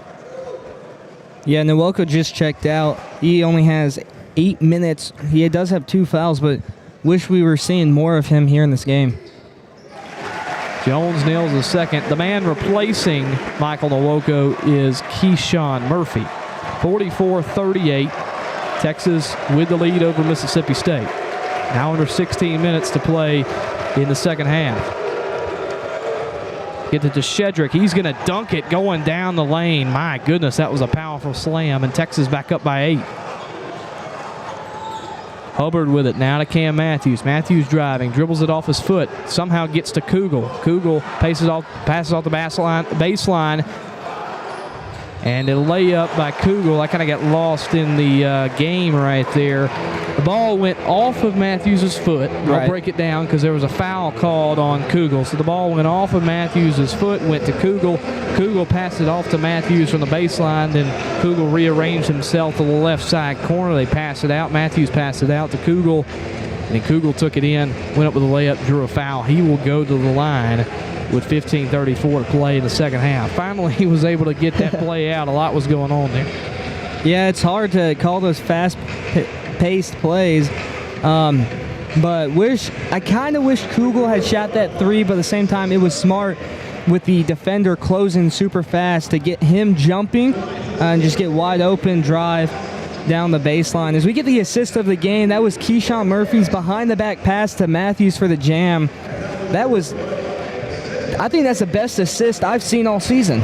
Yeah, we've had a couple of good assists this year, but that one probably right up there with the rest of them. Definitely a great pass. So far, Texas shooting 57% in this half to State's 14%. It's been a rough start to the half for State, and being down 5 going into this half, you need to shoot it better. State getting all of their points, all but 2 of their points from the free throw line this half. 4 of 4 from the line and only 1 of 7 from the field. So it's been another, a struggle for State offensively to close the first half and now to open the second half. Well, after starting strong in the game, they kind of lost momentum as Texas kept climbing back in after each and every run by the Bulldogs. So when that happens, when teams are able to climb back in, it just takes the wind out of your sail over and over and over, and it wears you down. So, credit to the Longhorns. It's well-deserved, but the Bulldogs just need to somehow get some wind back in their sails and get back to that physical defense from the first half. I think a way that State can do that is clean up the glass a little bit better, get some rebounds. Texas has 6 boards so far this half to State's 2. 4 defensive rebounds for Texas, 2 offensive. State with 1 and 1 on each side. You know, if you can start fighting to get some offensive rebounds, you might, get some second chance opportunities. Maybe might help you out a little bit. But I think one thing that State needs to see is some shots going down from the field. I understand, seeing them go down from the free throw line is one thing, but you need to just see some shots go down from the field. Yeah, it's, as you said, it's a lot different when the game flow is going on and the shot goes down from when everything's just paused and you're at that line shooting with just the crowd in your mind. So Kugel at the line. He missed his only 2 free throw attempts of the game, he missed his only 2 free throw attempts of the game in the first half towards the end, but he makes the first one here. And now we'll try his second, and it rattles home. So 46-40, State has cut it back to 6. Yeah, not the first 2 misses, not what you normally see from him, a 78% free throw shooter on the season. Texas with it now on the offensive end. Johnson has it. And going to try a step-back 3 and drills it. Goodness gracious. Drilled it on Cam Matthews, and Matthews was playing great defense there. Matthews hand in the face. Johnson's just a better shot. So Hubbard going to drive, shoot a floater. That one's short. Ball knocked around, rebounded by Texas. Texas a chance to move this thing to double digits. Pope with it. He'll drive inside the lane. Got an open lane. He's got an open shot, and it falls to the net. 11-point lead for Texas. Love a Hubbard good field goal here. He seems a tad bit off. Timeout Mississippi State. Chris Jans wants to talk about it with his team. It's a less than impressive performance right now from Mississippi State, starting from, about around the halfway point, or maybe at around the 5-minute point in the first half to right now with 14:44 to play. It's 51-40. Texas made 5 of their last 5 field goals. Yeah, and that's just, I'm not sure if the people can hear, but the stadium has just kind of gone dead quiet. Hush is falling over the crowd as they see their Bulldogs now down by 11. Chris Jans can sense that. The players can sense that. And one of the hardest things is at home when you're down big, if the crowd is out of it, it's hard to climb back in. Yeah, totally. State just got to get some shots to fall. I thought that look by Josh Hubbard inside the lane was an open look, but State just couldn't convert, and Hubbard had it fall short. And then you have a wide open layup there for Texas, and that 3 too by Johnson. He's made 2 tough threes tonight, but that one, a step back 3 top of the key in the face of Cam Matthews, and it falls. Texas has just had a lot of things break their way tonight. Yeah, Johnson's showing why he's been freshman of the week 5 times this season. He's putting on a good show for the Longhorns, and as a Bulldog fan, that's not what you want to see at all. And I would say he's probably the main or the majority reason why they are quiet. Yeah, he's got 13 tonight and 23 minutes played. I mean, I think Mark has played well tonight. He's in double digits with 10. Kent has played really well. Kaluma's played well. Go back to Johnson, though, and we'll just talk about him a little bit more. I mean, he's at 20.6 points per game. That's the best in the SEC, and this kid's just a freshman. Now, you kind of expected him to play well. You didn't maybe expect him to play this well, but, he's a freshman, and in the 2024 class, right, he was the number 5 player nationally, ranked by 247 Sports, ESPN, and Rivals. So, I mean, he was a 2024 McDonald's All-American. He is just, and you mentioned the five-time freshman of the week. I mean, he has just been fantastic for Texas this year in his first year on the 40 acres. Yeah, and going back to the 20.6 points, I just pulled up Josh Hubbard's stats from last season. Hubbard was averaging 17, and Hubbard was electric last season, so that just shows truly how good Johnson is. So State going to inbound this basketball, and they'll give it to Cam Matthews, and Matthews hands it off to Hubbard. Hubbard going to try and command this offense, struggling through the first couple of minutes of the half. Matthews working with on the right wing, drives inside the lane. Going to work, trying to put up a shot. It's a tough shot.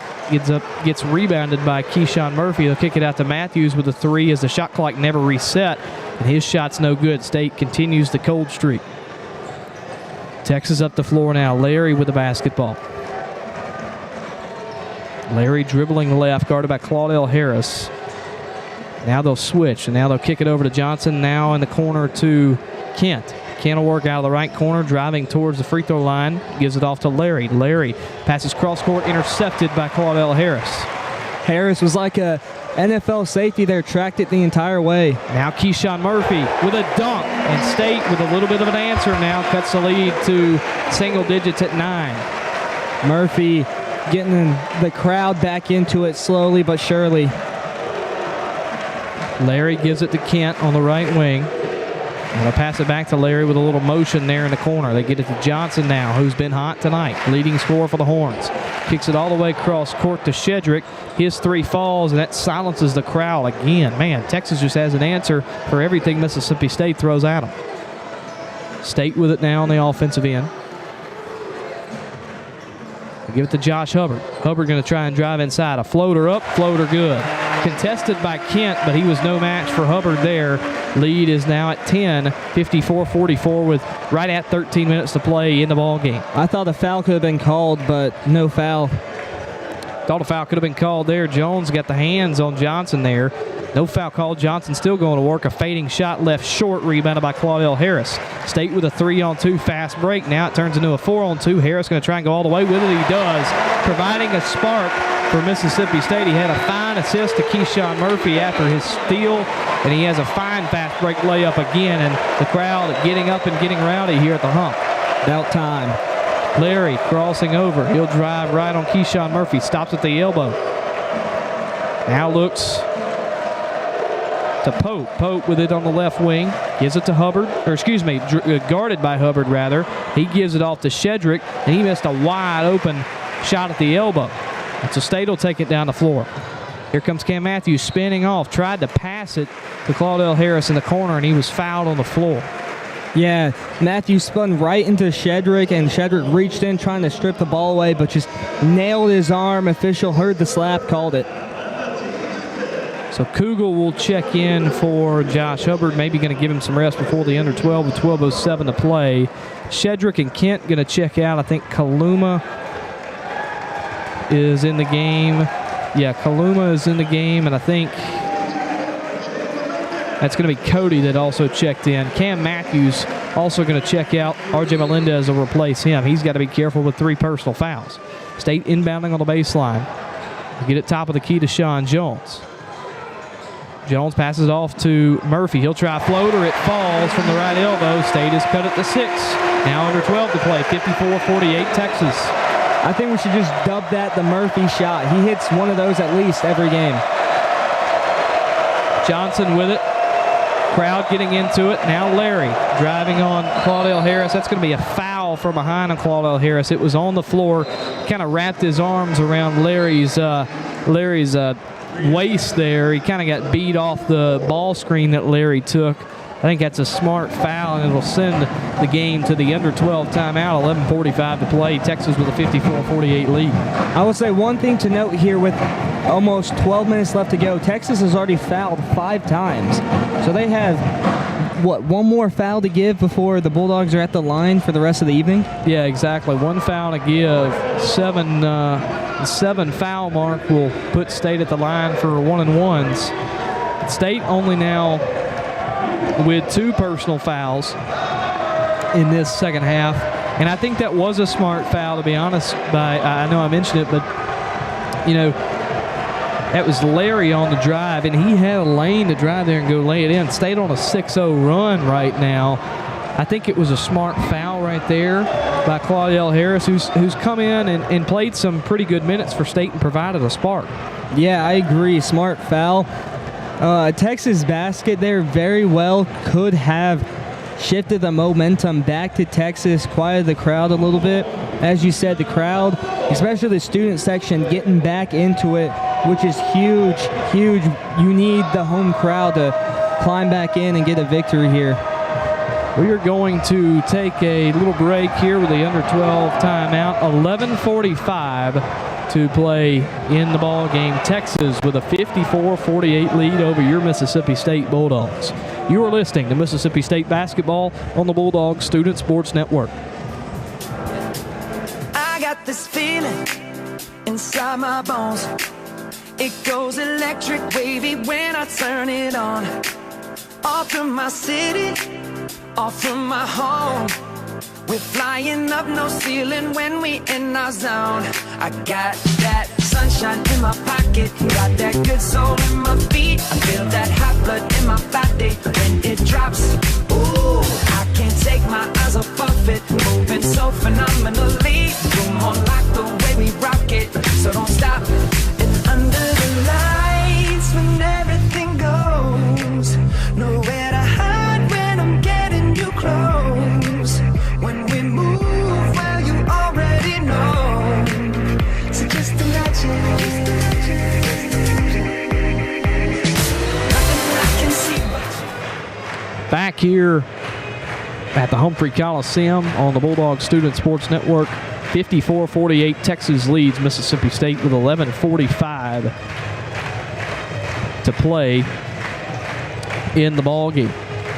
Out of the timeout, it's Harris, Kugel, Murphy, Jones Jr., and Melendez on the floor for State. Pope, Kaluma, Cody, Mark, and Johnson on the floor for the Longhorns. Texas going to inbound it right by their bench. It's Johnson who throws it in to Pope. Pope guarded by Claudell Harris, gets a screen from Cody. Working inside, now passes it out to Johnson. Guarded tight by Sean Jones. Probably pretty smart to guard him tight. Backdoor cut by Mark. He'll go up with a tough layup, no good. Coming in for the putback is Cody. He can't get it to fall, and Melendez will take it down the floor. Bulldogs got lucky. They've gotten beaten on that all night, but not there. Kugel with it. Now on the right wing, now to Melendez. Top of the key. Working it over to Sean Jones. He gets it inside to Keyshawn Murphy. I say go to work, Keyshawn. Keyshawn hop step, fading from the block. Shot rattles just out. Went in and out. Missed opportunity for State there after the Texas miss. But good idea, just unable to. Mark losing the ball. Kugel dives for it. Tries to throw it back to Melendez. It was tipped out by Texas. It's a turnover for Texas. Hustle there by Kugel. He has 5 points, but not, his typical night. Or I guess it is a typical from him this season, but not what you really want out of him. But hustling there on the defensive side. He has hustled tonight on defense. Definitely provided a spark there. Melendez with it in the corner, driving down the baseline. They're going to call a foul on Texas on the floor. That'll be the 16th foul on the Longhorns. No more fouls to give. And that's big for Mississippi State. Not even halfway through the second half. 10:48 still to play. Yeah, Kaluma, once again, he played piano, and that's something we mentioned earlier in the broadcast. When you play piano as a defensive player, especially really aggressively, officials are going to call it. Kugel going to inbound this to Melendez. He fakes a three now, gives it up top to Claudell Harris. Harris dribbling left. Gives it to Keyshawn. He'll go in for a layup, and the lead is cut to 4. Bulldogs have done a really good job of quick screens, find Murphy, and Murphy's wide open in the paint. Johnson with a wide open right wing three, and it falls. I say wide open, but Sean Jones did have a hand in front of him, and that's a big answer for Texas, who was scoreless over their last about 2.5 minutes. If that hand had come, I think, just a second earlier, he would have missed, but gave him just enough time to see the rim as he released. Johnson with 16 tonight and 4 threes for Texas State. With it now on the right wing, it's Melendez. He gives it on a give and go to Murphy. He tried to go up for a dunk, and he was fouled. He was sizing up for a massive posterizer, but couldn't do it because he was fouled, and he'll go to the line to shoot free throws for MSU. I about stood up in my chair there, Ty, as he went up, as he gingerly limps to the Bulldog huddle as he gets ready to head to the line, but that would have been huge. I mean, this crowd would have erupted. That would have been an SC top 10 play. I mean, he jumped from just outside the low block. I mean, that could have been dangerous. For everybody involved, that could have been dangerous. 100% glad they're all okay. So Murphy at the line to shoot 2. He misses the first one off back iron. Murphy has not shot a free throw tonight until that one. He's a 60% shooter from the line on the year. Makes the second. So 1 of 2. Melendez will check out for Mississippi State. Cam Matthews will come into the game. Josh Hubbard still on the bench for Mississippi State. Hasn't been able to get it going offensively. So the guard trio or combo out there is Claudell Harris and Riley Kugel for now. Pope with it offensively for Texas. Now to Mark on the right wing. Guarded by Kugel. Gets a screen from Shedrick. Mark passes inside to Shedrick. They're going to call a foul on Keyshawn Murphy. He kind of put a shoulder into Shedrick. So it'll be the 3rd team foul on Mississippi State and the 2nd personal foul on Keyshawn Murphy. To me, that looked like Keyshawn Murphy was like a linebacker there. Went in, just lowered the shoulder like he was trying to bulldoze him over. It's not football, it's basketball. You can't do that. I think I might have said that one's on the floor. They're calling that on a shot. I didn't think that was on the shot at all, but Shedrick is at the line now. I mean, he wasn't even attempting a shot, and he misses the first free throw there. He just lost the basketball. I really don't know. At the end, he might have sold it enough, like he was trying to go up as he was losing possession, but I agree with you. That looked very much on the floor, and the fans here completely agree with us as well. So Shedrick going to shoot his second, a 66% shooter from the line this year, and that one swishes through the net, puts the lead back to 7 for Texas. But my, oh my, that just did not seem like a shot or a shooting foul. No. And so here comes State offensively. It's Kugel with it, and he gets it to Keyshawn Murphy. They swing it all the way to the corner to Sean Jones. He's going to drive to the lane. Now gets it to Cam Matthews. Handoff Riley Kugel. He fakes a shot in air and passes to Cam Matthews. Matthews with 8 on the shot clock. Good defensive possession from Texas. Now 5 on the shot clock. Murphy with it, going to work on Kaluma. His shot short, rebounded by Sean Jones. He puts up 1 with 3 on the shot clock. It won't fall, and the ball's rebounded by Texas. So a good defensive possession for the Longhorns. Now they still command a 7-point lead, 58-51. Coming up on 9 minutes to play here in the second half. Cross-court pass to Texas in the corner, and it's going to be out on State. And you know what? I might lose it. That was an obvious foul call that was missed on Arthur Kaluma.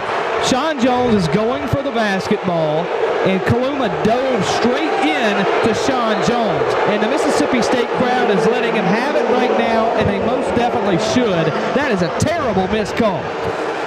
Yeah, I mean, Jones arguing the case here. I completely agree. I don't know. It was like when the receiver. It's a terrible call. He dove right into it. I mean, he dove right into Sean Jones. The only way I can compare it to is like in football, receiver goes up to catch the ball. He's considered defenseless, and the defensive player just goes like straight into him as defenseless. That's what, it definitely should have been a foul. Couple of dogs checking in. Guys on the floor right now is Kugel, Matthews, Hubbard, Melendez, and Nwoke. Texas with it on the left wing, now to the top of the key to Kaluma, who should have been called for a foul. 4 on the shot clock. Kaluma driving in. Shot is blocked by R.J. Melendez. And here comes Melendez up the floor. He'll slow the ball down. State will set up the offense. Left wing with Melendez now to Matthews. Matthews going to hand it off to Josh Hubbard. He tries the top of the key 3. No good off back iron. Ball rebounded by R.J. Melendez.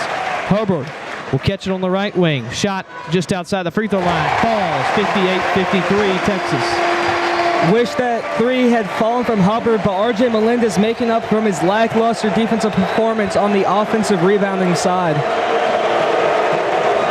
Johnson with the ball for Texas. And the ball's going to be out of bounds. Who's it out on? Out on Mississippi State. And these State fans are not liking it. And we're going to look at the replay here. And it's totally out on Johnson. He didn't even, not a single Bulldog touched the basketball. What are we doing here? I cannot believe that call. I don't know, Ty. It's poor officiating, that's for sure, but Not a single, I don't know. Not a single white jersey touched that basketball. That is pathetic. And so Texas will inbound it. The ball is stolen by Mississippi State. They're going to call a foul to bail out Texas and a reach-in. Ty, I think that should be called a clear path foul because there was nobody in the way of Kugel and the Welker. You have got to. State's going to be in the 1-1. I think you could definitely look at that to upgrade it to a flagrant. That we don't have a clear path foul in NCAA basketball, but you could. Right, but it's. I saw that happen Saturday in the Oklahoma-Ole Miss game where they called a shoulder tug at the end where Oklahoma was just trying to foul. They called that a flagrant. I mean, I definitely could see you upgrading it. Now, it looks like they're not going to. State is still going to shoot free throws here, but that was a clear transition dunk for MSU. Yeah, and I think that was a good correction there because under NCAA rules, as you said, the clear path foul is a flagrant, so it's considered flagrant, but that falls under it. But it looks like they are going to review it, so thank the Lord that something is finally going State's way here. These officials are kind of missed a couple of calls here. Yeah, so I think they are going to review that for a potential flagrant foul, which would give State, it'd be 2 shots for State. And the ball, correct? Would they not shoot a 1-1? I don't know. They just get a ball right there. I think they would just get the ball right there, but they'll for sure get 2 shots if it's a flagrant. But it's I was making an example out of that Ole Miss Oklahoma game, and it's Oklahoma was down late. They were trying to foul because obviously they got a foul to keep the game going. And Oklahoma at the end, it kind of had a little jersey tug just trying to get a foul, but they ended up upgrading that to a flagrant foul. Now, this isn't the same situation, but I feel like it could definitely be, the same call for Mississippi State here with I mean, it was just a pure jersey tug foul right there with a clear path down the lane. There was 2 Bulldogs and not a single burnt orange jersey behind him. Well, it wasn't even a jersey tug. Apologies. He wrapped his arm around him from what I saw. So if this isn't upgraded after a small jersey tug, it might be. But from the looks of it, as the officials head out, I don't think they are going to upgrade it. I'm not sure. They hadn't said anything, so I do think they're going to keep this as a 1-1. Little horse coming from the famous Maroon Band here. Maybe that'll lighten the crowd's mood. They are not having it with this with these referees here tonight, and as they should. I mean, there's been a couple of rough calls tonight that hadn't gone State's way, but I'll tell you what, the no call on the foul that should have been a foul for Sean Jones or on Sean Jones, and then the out of bounds on Mississippi State call just a moment ago, back to back. Those were terrible calls. And I don't want to harp on referees as much like that, but it's just bad. Yeah, I mean, it is bad, but one thing you do have to remember, Ty, is they are human. They are going to miss stuff, and it's just unfortunate that they don't have the ability to go and review some of these plays that are obvious when you look at the replay. So we'll see what they decided. So they're going to keep it at a 1-1 for Riley Kugel. They won't upgrade it any. Kugel has made both of his free throw attempts this half. State now in the bonus for the rest of the ball game. Kugel makes the first, cuts it to a 4-point game. My heart almost dropped there, Ty, when he said he made both of them. Oh, announcer jinx? Yeah. Ooh. It gets you sometimes. Yeah.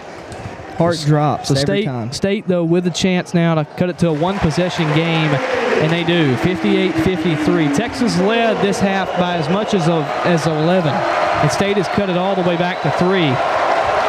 And the crowd at the hump on their feet. Shedrick with it for Texas on the offensive end. Just inside the 3-point line on the left wing, he hands it off to Tremont Mark. Mark guarded by Kugel at the top of the key. Mark gives it over to Larry. Larry on the left wing. Guarded by Josh Hubbard. 8 on the shot clock. Gets a screen from Shedrick. Larry driving the left side short corner. They're going to call a block on Michael Nwoko. I mean, I saw a little bit of body going into Mike, go into Larry from Mike, but I kind of thought that was just a flop. Yeah, I'm not going to – I saw a little bit of body, but that was a whole lot of flop too. I'd say it's about 50-50. The reason they called that Nwoko there is because he kind of threw his hip out, as you said, and was still moving. If he had set his feet and thrown his hip out, I could have seen them say no call. But now, it wasn't on the shot, so Texas is going to inbound this. They're going to inbound it all the way to the backcourt to Larry, and he'll bring it up in the front court. 13 on the shot clock.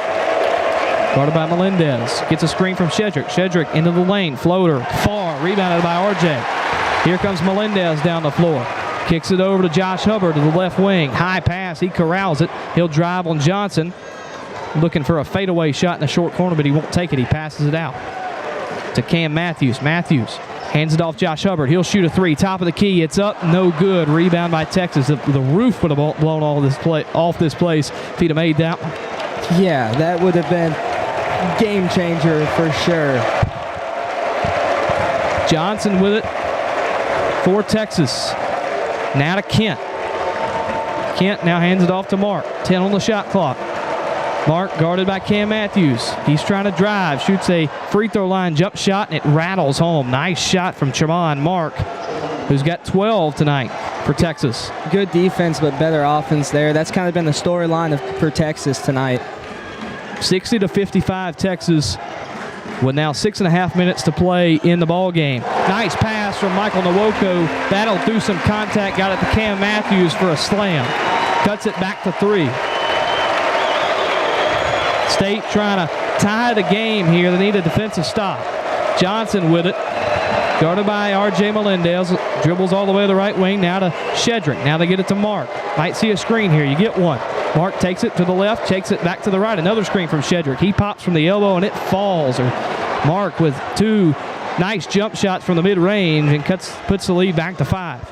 You give him even an ounce of space, and he'll make you pay. Kugel with it on the deep right wing, gets it to Josh Hubbard, and that's going to be a block by Larry and going to send Josh Hubbard to the line. It'll be a 1-and-1 for Josh. One more foul against Texas, and that's 2 shots from here on out with just under 6 minutes to go. Yeah, 5:51 to play. And like you said, Zach, one more foul from the Longhorns, and it puts MSU in the double bonus. Only 4 fouls so far, too, for Mississippi State in this second half as Josh Hubbard hits the first free throw. Yeah, they played a aggressive yet clean second half defensively here, and we'll need to continue that way, but get some more stops and not leave especially Mark with any room. So Hubbard to cut the lead back to 1 possession. Gets it to go. Hubbard has 8 now. And State has cut it to 62-59. Longhorns out in front. 5:54 to go. Larry with the basketball. He's going to drive. Stops at the free throw line. Kicks out Johnson. He'll try fading step back 3 in the right short corner, and it falls. Man, he has been so big tonight for Texas. State tries to advance the ball, and R.J. Melendez fell down. Looked like he might have tripped over the official. Official just a little bit too close to the baseline, but officials are a part of the court. Nothing you can really do there, unfortunately. Pretty representative of the night, though. 65-59. In a 6-point game, 5:29 to play, and I think it's going to be a timeout by Rodney Terry in Texas. Yes, it will be, but I think that's a fair assumption, Ty, that it's just that little trip up there has kind of hurt as Coach Jans goes to talk to the official and be like, "Yo, come on, this is terrible. It's been terrible all night. You got to do better." But well, quite simply, now he said this with a lot more words that I can't say on the broadcast. Right. But basically what he just told him is to get out of the way. You can't have that happen. You can't trip a player on the floor. I don't care if it was a Texas player or a Mississippi State player. You cannot trip a player on the floor, especially, this is a big big part in the ball game right now. This game is close, and you just can't have that happen. Yeah. So go ahead, Zach. As the official was trying to tell him he was farther ahead, and at the end of it he was, but once again I think the initial sort of contact that might have occurred, at least we saw it occur, is what looked like caused Melendez to fall. But I'm going to reiterate what I said earlier. They are human, and you've just got to accept the fact that they're going to make mistakes. State with a full court press. Texas is still at their own free throw line right now. They get it across the floor. They get it to Johnson, swing it over to Kent in the right corner. That's going to be a push-off, and they're all over that one. Kent pushed off R.J. Melendez for a foul. That was one of the more obvious fouls I've seen all night. Just full extension as State is now in the double bonus and will shoot 2 free throws from here on out. Yeah, State won't shoot on that one as it was a foul on the offensive end for Texas, but you are right. That does count as a personal foul for the team, or it does count as a team foul. So 10 fouls on Texas. State now in the double bonus for the rest of the ball game. State trails by 6, 65-59. Josh Hubbard will bring it down the floor. Now to Kugel on the left wing. Kugel gives it to Murphy. Out of the top of the key to Hubbard, and that one going to be knocked away and stolen by Texas. Not a turnover you needed right there if you're MSU. Not sure if it was just too hard of a pass or the Longhorns player got his hand in, but either way he lost it. Johnson with it on the right wing. He's got 19 tonight, and he's been dangerous, especially from three-point land. Shedrick kicks it all the way over to Mark on the left wing. 3 ball up, 3 ball good. 9-point ball game. That hurts. That hurts a lot. Here comes Josh Hubbard trying for a quick 2. He gets fouled, and Josh will go to the line. Good aggressive drive there.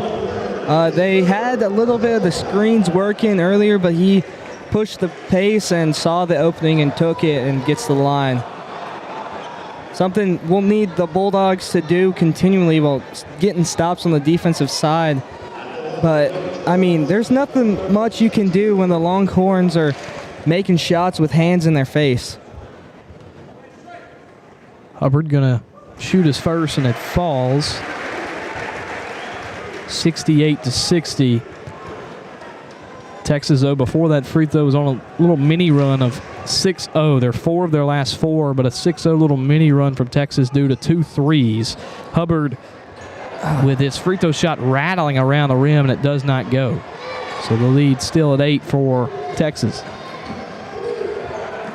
Texas not going to get it across the half-court stripe. A 10-second. The State's press is really putting a lot of stress on Texas. Well, the Longhorns had space there to get it across, but they just paused. Thought the Bulldogs were going to bring more pressure, which was delayed. But the Bulldogs are in the Longhorns' head there with the full court pressure. So Melendez will inbound at a well-needed turnover, much-needed turnover for Mississippi State right there on the defensive end. And Kugel has at the top of the key, dribbling left. Now gets it Melendez. This could be a big 3 from RJ. It will not fall.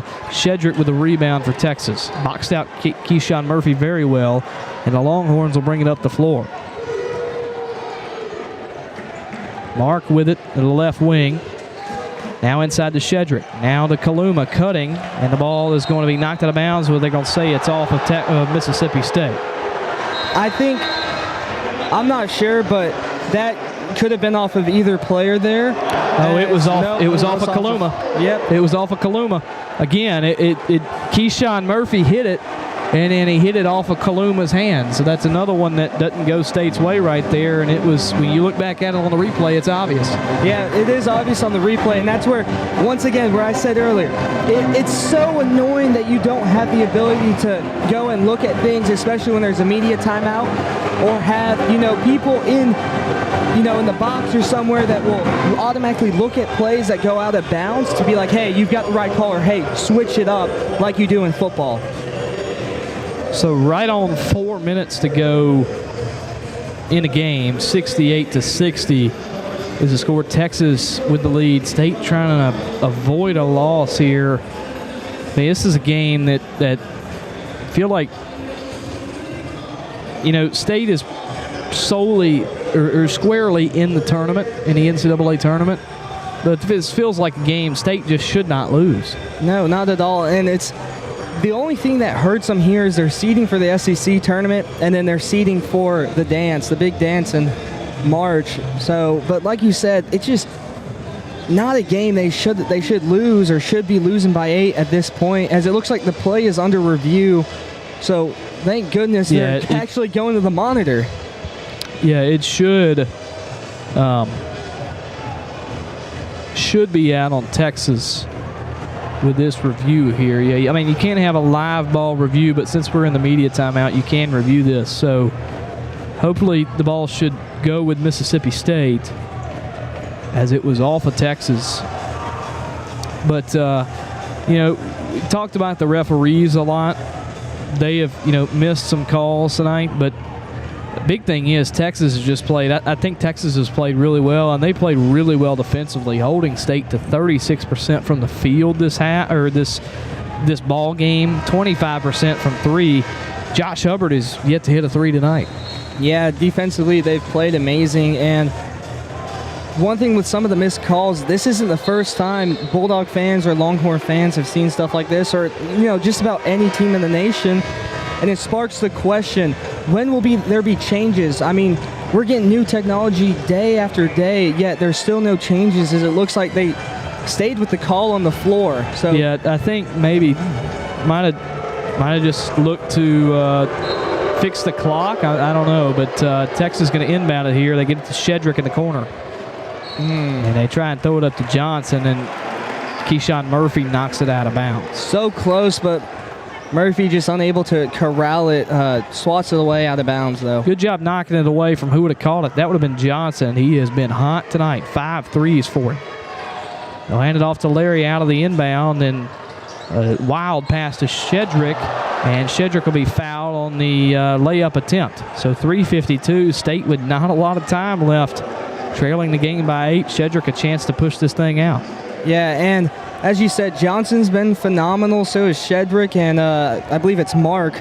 And when you have multiple players just shooting well and playing well all around, it's really hard to focus in on one of them, because as soon as you focus in on one of them, another one gets hot. Shedrick misses the first free throw. State had cut the lead to 3, and since then they hadn't made a field goal in over 2.5 minutes.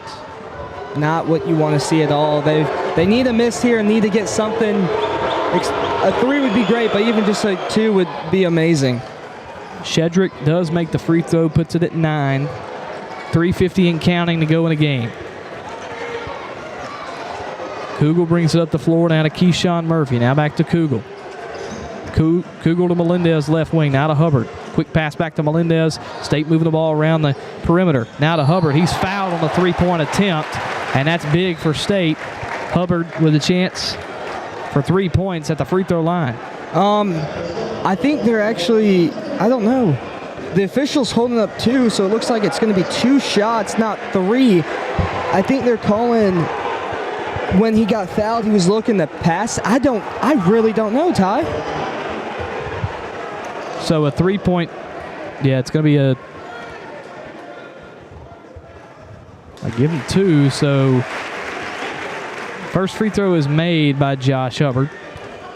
So I guess maybe his foot was on the line, or had to be. Yeah, I really don't know.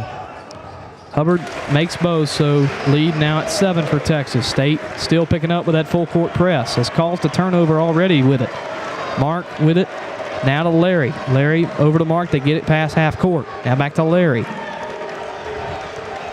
Texas looking, I guess, to slow it down a little bit. Mark holding it at the half court logo.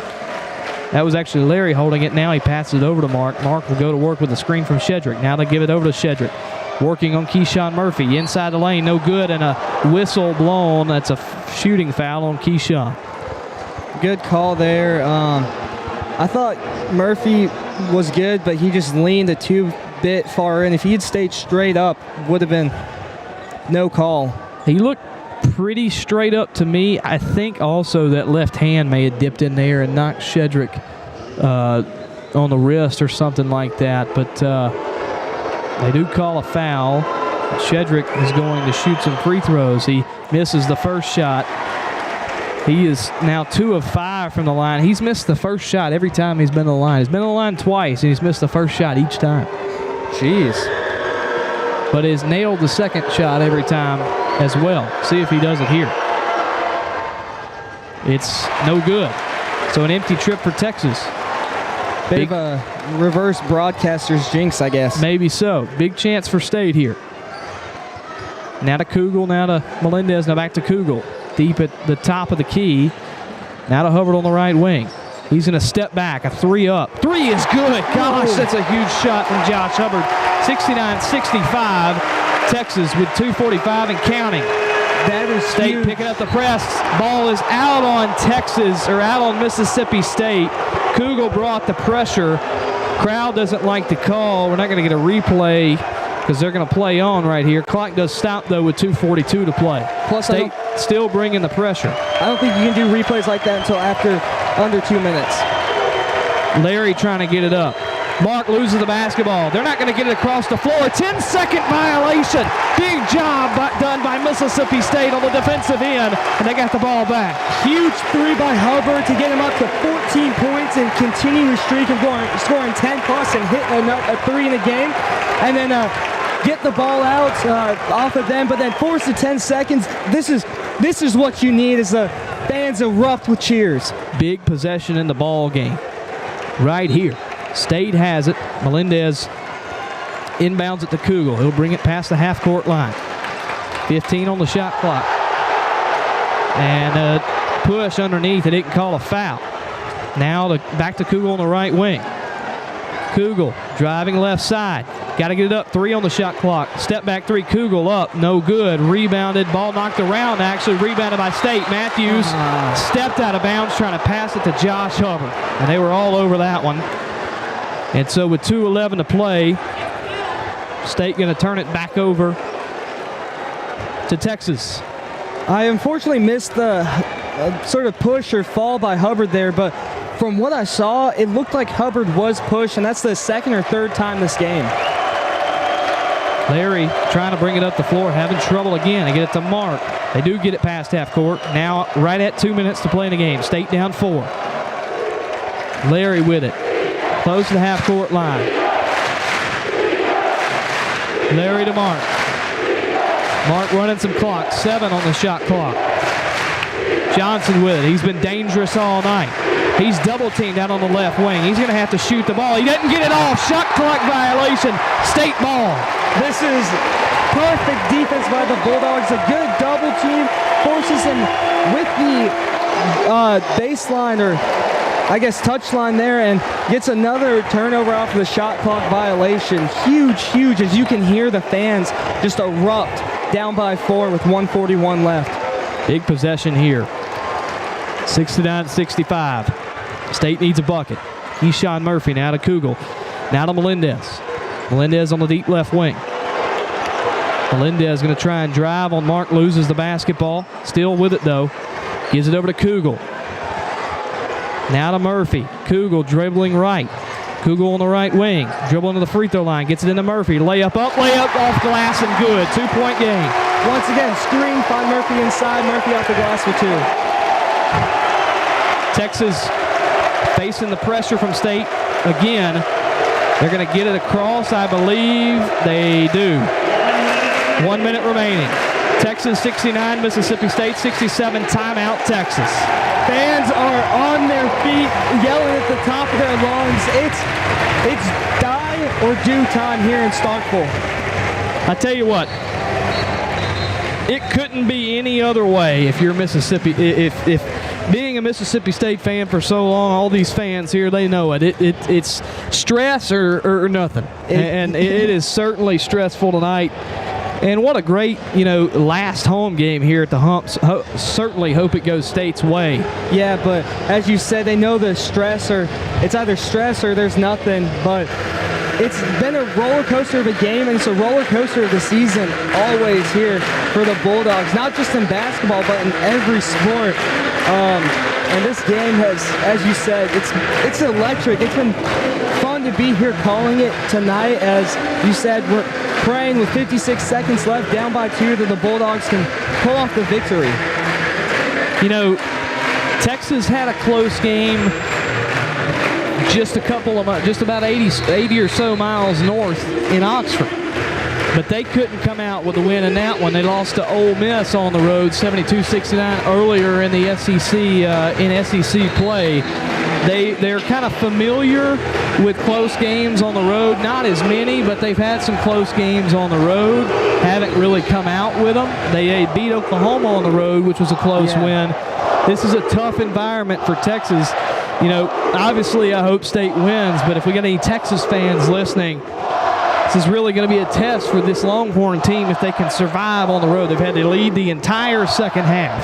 Yeah, as we said earlier, a win after a top 25 team and who's guaranteed into March Madness essentially climbs back in. If you can pull out a win, it might share up your spot into the bracket. So Johnson with the basketball.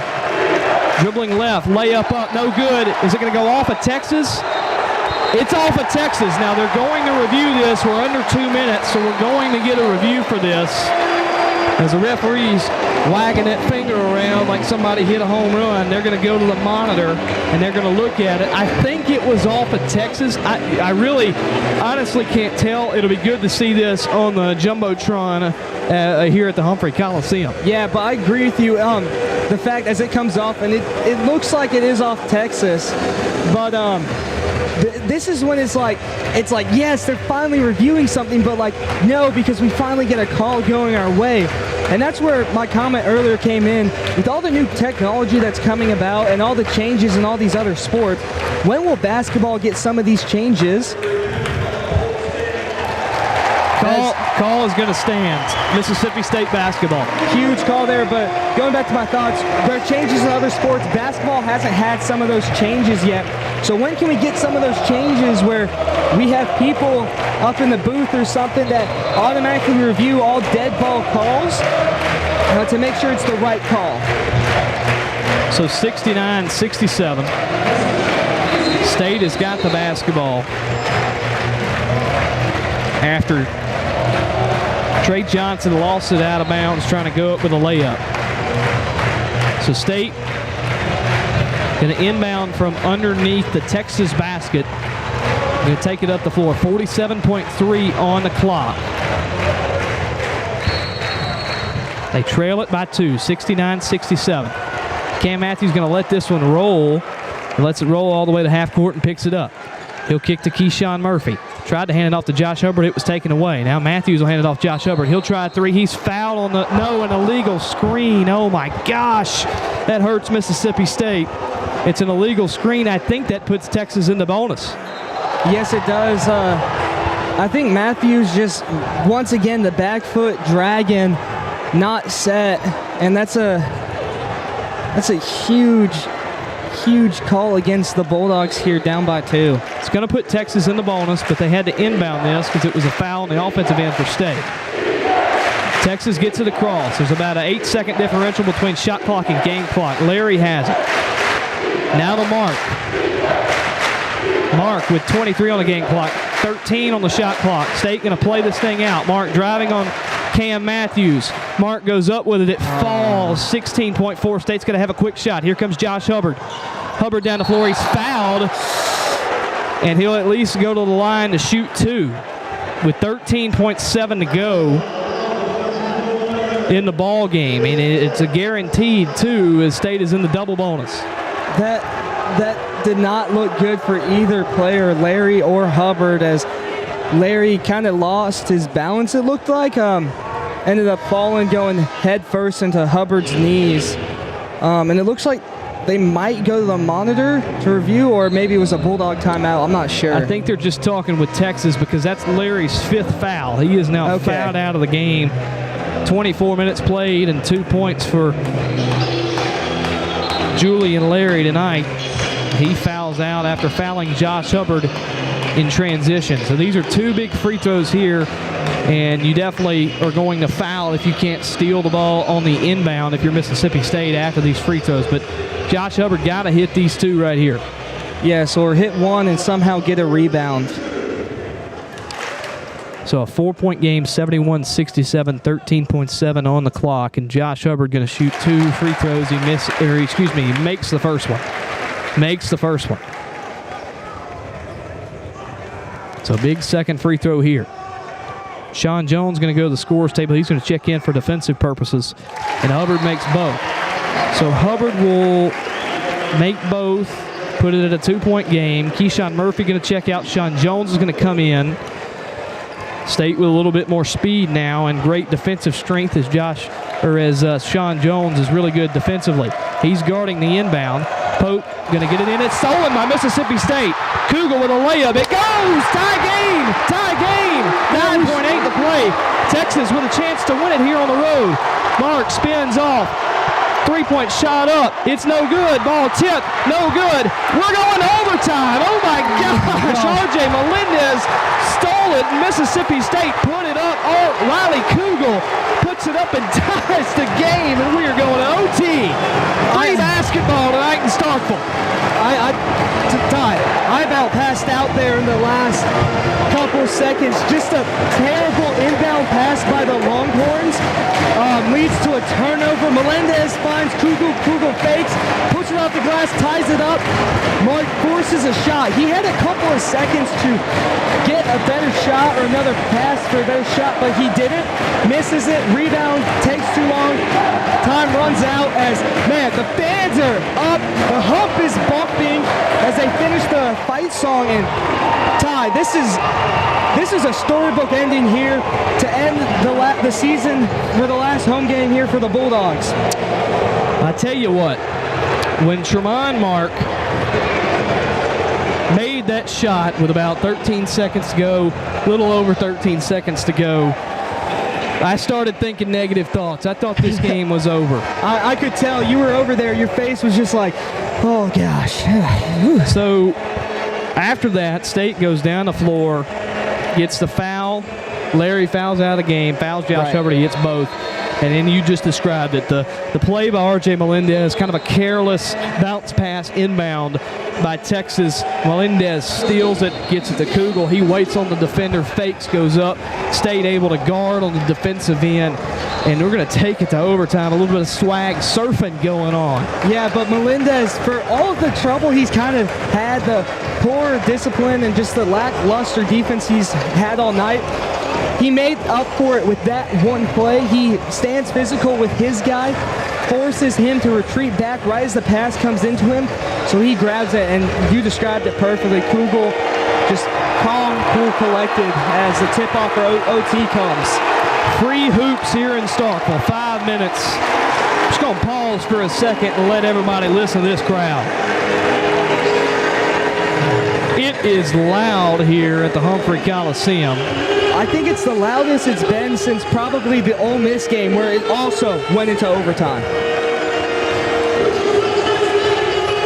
71-71. We got 5 minutes on the clock. The referee talking with Shedrick of Texas. I think he might have an issue with, I don't know, I think he might have an issue with his face or his eye or something. He's kind of pampering with him with his eye right there, I believe. So he's not going to start out the OT period. And we're going to have the jump ball, and Texas will get the basketball. So Kent with it, hands it off to Mark. Mark guarded by Kugel. Now to Pope. Pope, crossover, shoots it over Josh Hubbard. The shot falls, and Texas has the first points of overtime. It looked like Murphy didn't really try on the tip. What if it was a strategic plan by Coach Jantz to get the possession arrow towards State? I just don't think State was ready, to be honest with you. I don't know if you want to lose the jump ball. Melendez, deep left wing, and a fake a pass over to Kugel, looking for Josh Hubbard. Hubbard going to drive towards the free throw line, goes up with a layup. It's short. He's fighting for a rebound, can't get it. Ball kind of knocked around. It's going to be Texas basketball. Kent comes up with a rebound. So an empty possession for State to start overtime. Not what you want to see to start OT. Now 1 minute into the OT period. 73-71 Texas. Johnson with it. He'll drive. Stops, looking for a pass, gets it out to Mark. This could be a big three for the Horns, and it falls. 5-0 run to start OT for Texas. I think there should have been a moving screen called on Kent, but not called.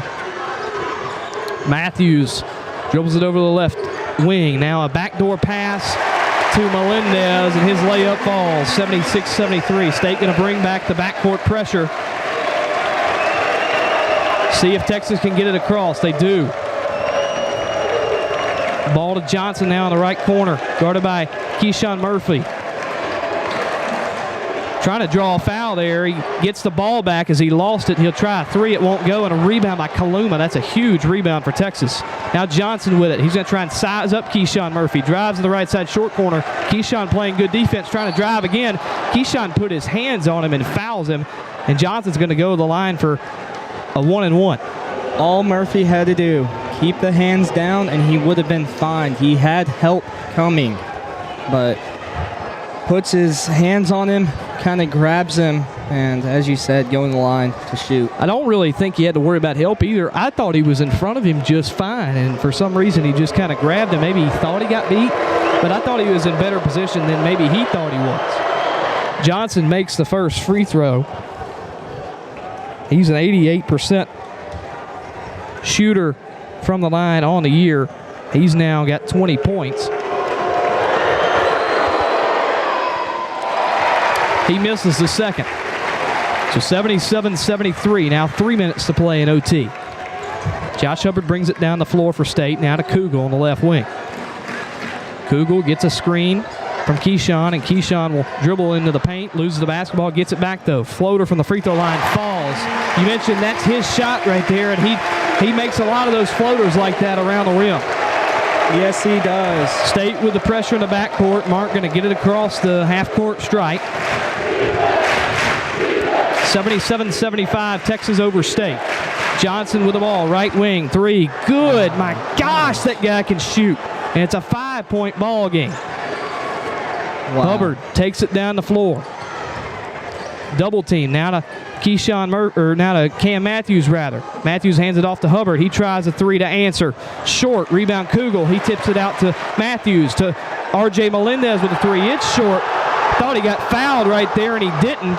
And Texas has the ball with 2 minutes to go in OT. 80-75, a minute 55 and counting to go in overtime. Texas leads. Pope with the basketball. Now to Johnson, who just hit that big three on the last possession. He's guarded by Cam Matthews. Trying a fadeaway shot from the free throw line. It won't fall. Ball tipped out, and it's going to go down the floor. Matthews is going to come up with it, and he's going to slam it home. 80-77, a minute and a half to play. Is it too late to change the assist of the game there? That was Kugel over the head to Matthews for the slam. As what's going on? Ball's rolling around. They got to stop the clock here. They got to stop the clock. The clock was running as the ball was rolling around, and they just kind of blew the whistle. Texas just let it roll. And now we're going to get a timeout from Mississippi State. Now, you might see them go to the monitor to check the clock right there. It's going to be a full timeout from MSU, and I think they have 2 left. And they are going to go to the monitor and make sure we got the right time on the game clock. It sits at 1:28 right now. But it's 80-77. State trailing late in regulation, or outside of regulation now, but late in the ball game once again. 80-77. I think this overtime period we can say for the Longhorns has been all Johnson. He's 6 for 9 from 3, 8 for 15 from the floor with 23 points in 41 minutes. He's got sorry to cut you off there, but he's got 4 of Texas's 9 points. That leads all Longhorns in the overtime period. So he has the majority of the points in the OT period for Texas. Well, one thing to note as well is Johnson and Mark combined for 45 points, which is more than half of the Longhorns' 80 points. Yeah, they've been hot tonight. I mean, Mark has 4 threes himself to go with Johnson's 6 threes. Only one other Longhorn has made a 3, and it's only been 1 3, and that's come from Caden Shedrick. But other than 10 out of Texas's 11 threes have come from Traymond Mark and Trey Johnson. So they have been big behind the arc tonight. And Texas shooting 48% from the three-point line. Yeah, I mean, heading into SEC play this year, all anybody could talk about was the Bulldogs' perimeter defense. They played Pitt when they were ranked at the time and shut down the three from them. But once they got into SEC play, that kind of just disappeared. Teams just kind of were able to hit shots, especially after the Kentucky game. You look at the Kentucky game, and Kentucky was just lighting it up from three. Yeah, Kentucky was lighting it up. A recent game against, especially against LSU in the first half. LSU was hitting a lot of threes. Alabama hit 26 threes in Tuscaloosa last Tuesday. So, I mean, State has struggled from, beyond the arc, guarding teams beyond the arc this year, and that's certainly kind of been the case tonight. Now, I don't believe they have moved the clock around any. It's going to stay at 128. Chris Jans is trying to get an explanation for it. But they have not moved the clock any. It could have been the fact that the clock started late, possibly, or stopped at a weird point, but I'm not sure. Once again, we don't have somebody telling us, unfortunately. We wish we did so we could let y'all know. So 128 to play in the game. Texas is going to inbound State with the full court pressure again. Kaluma gets it right on the baseline, and he stepped on the baseline. A turnover for Texas, and they're going to review that one with under 2 minutes to play in the overtime period. I think, listen, Mississippi State guy right here. We're a Mississippi State broadcast. I don't know that he stepped on the baseline. Now, it was close, and that's a tough play to catch the basketball off the inbound. I don't know that he stepped on the baseline now. I agree. It was really, really close. My eyes weren't really on his foot on the baseline. My eyes were on Melendez and Kugel. Melendez applying the pressure there. So if he did step out of bounds, that's another great defensive play. As it's from our angle that they're showing on here, we can't see his foot whatsoever. I don't think he stepped on the front. Now they're showing us a little bit better of an angle. He's not on the baseline, at least from what I can see. But his knee does kind of get in the way of the tip of his foot. But from, what I don't think you can't really tell. His leg is actually in the way of the tip of his foot.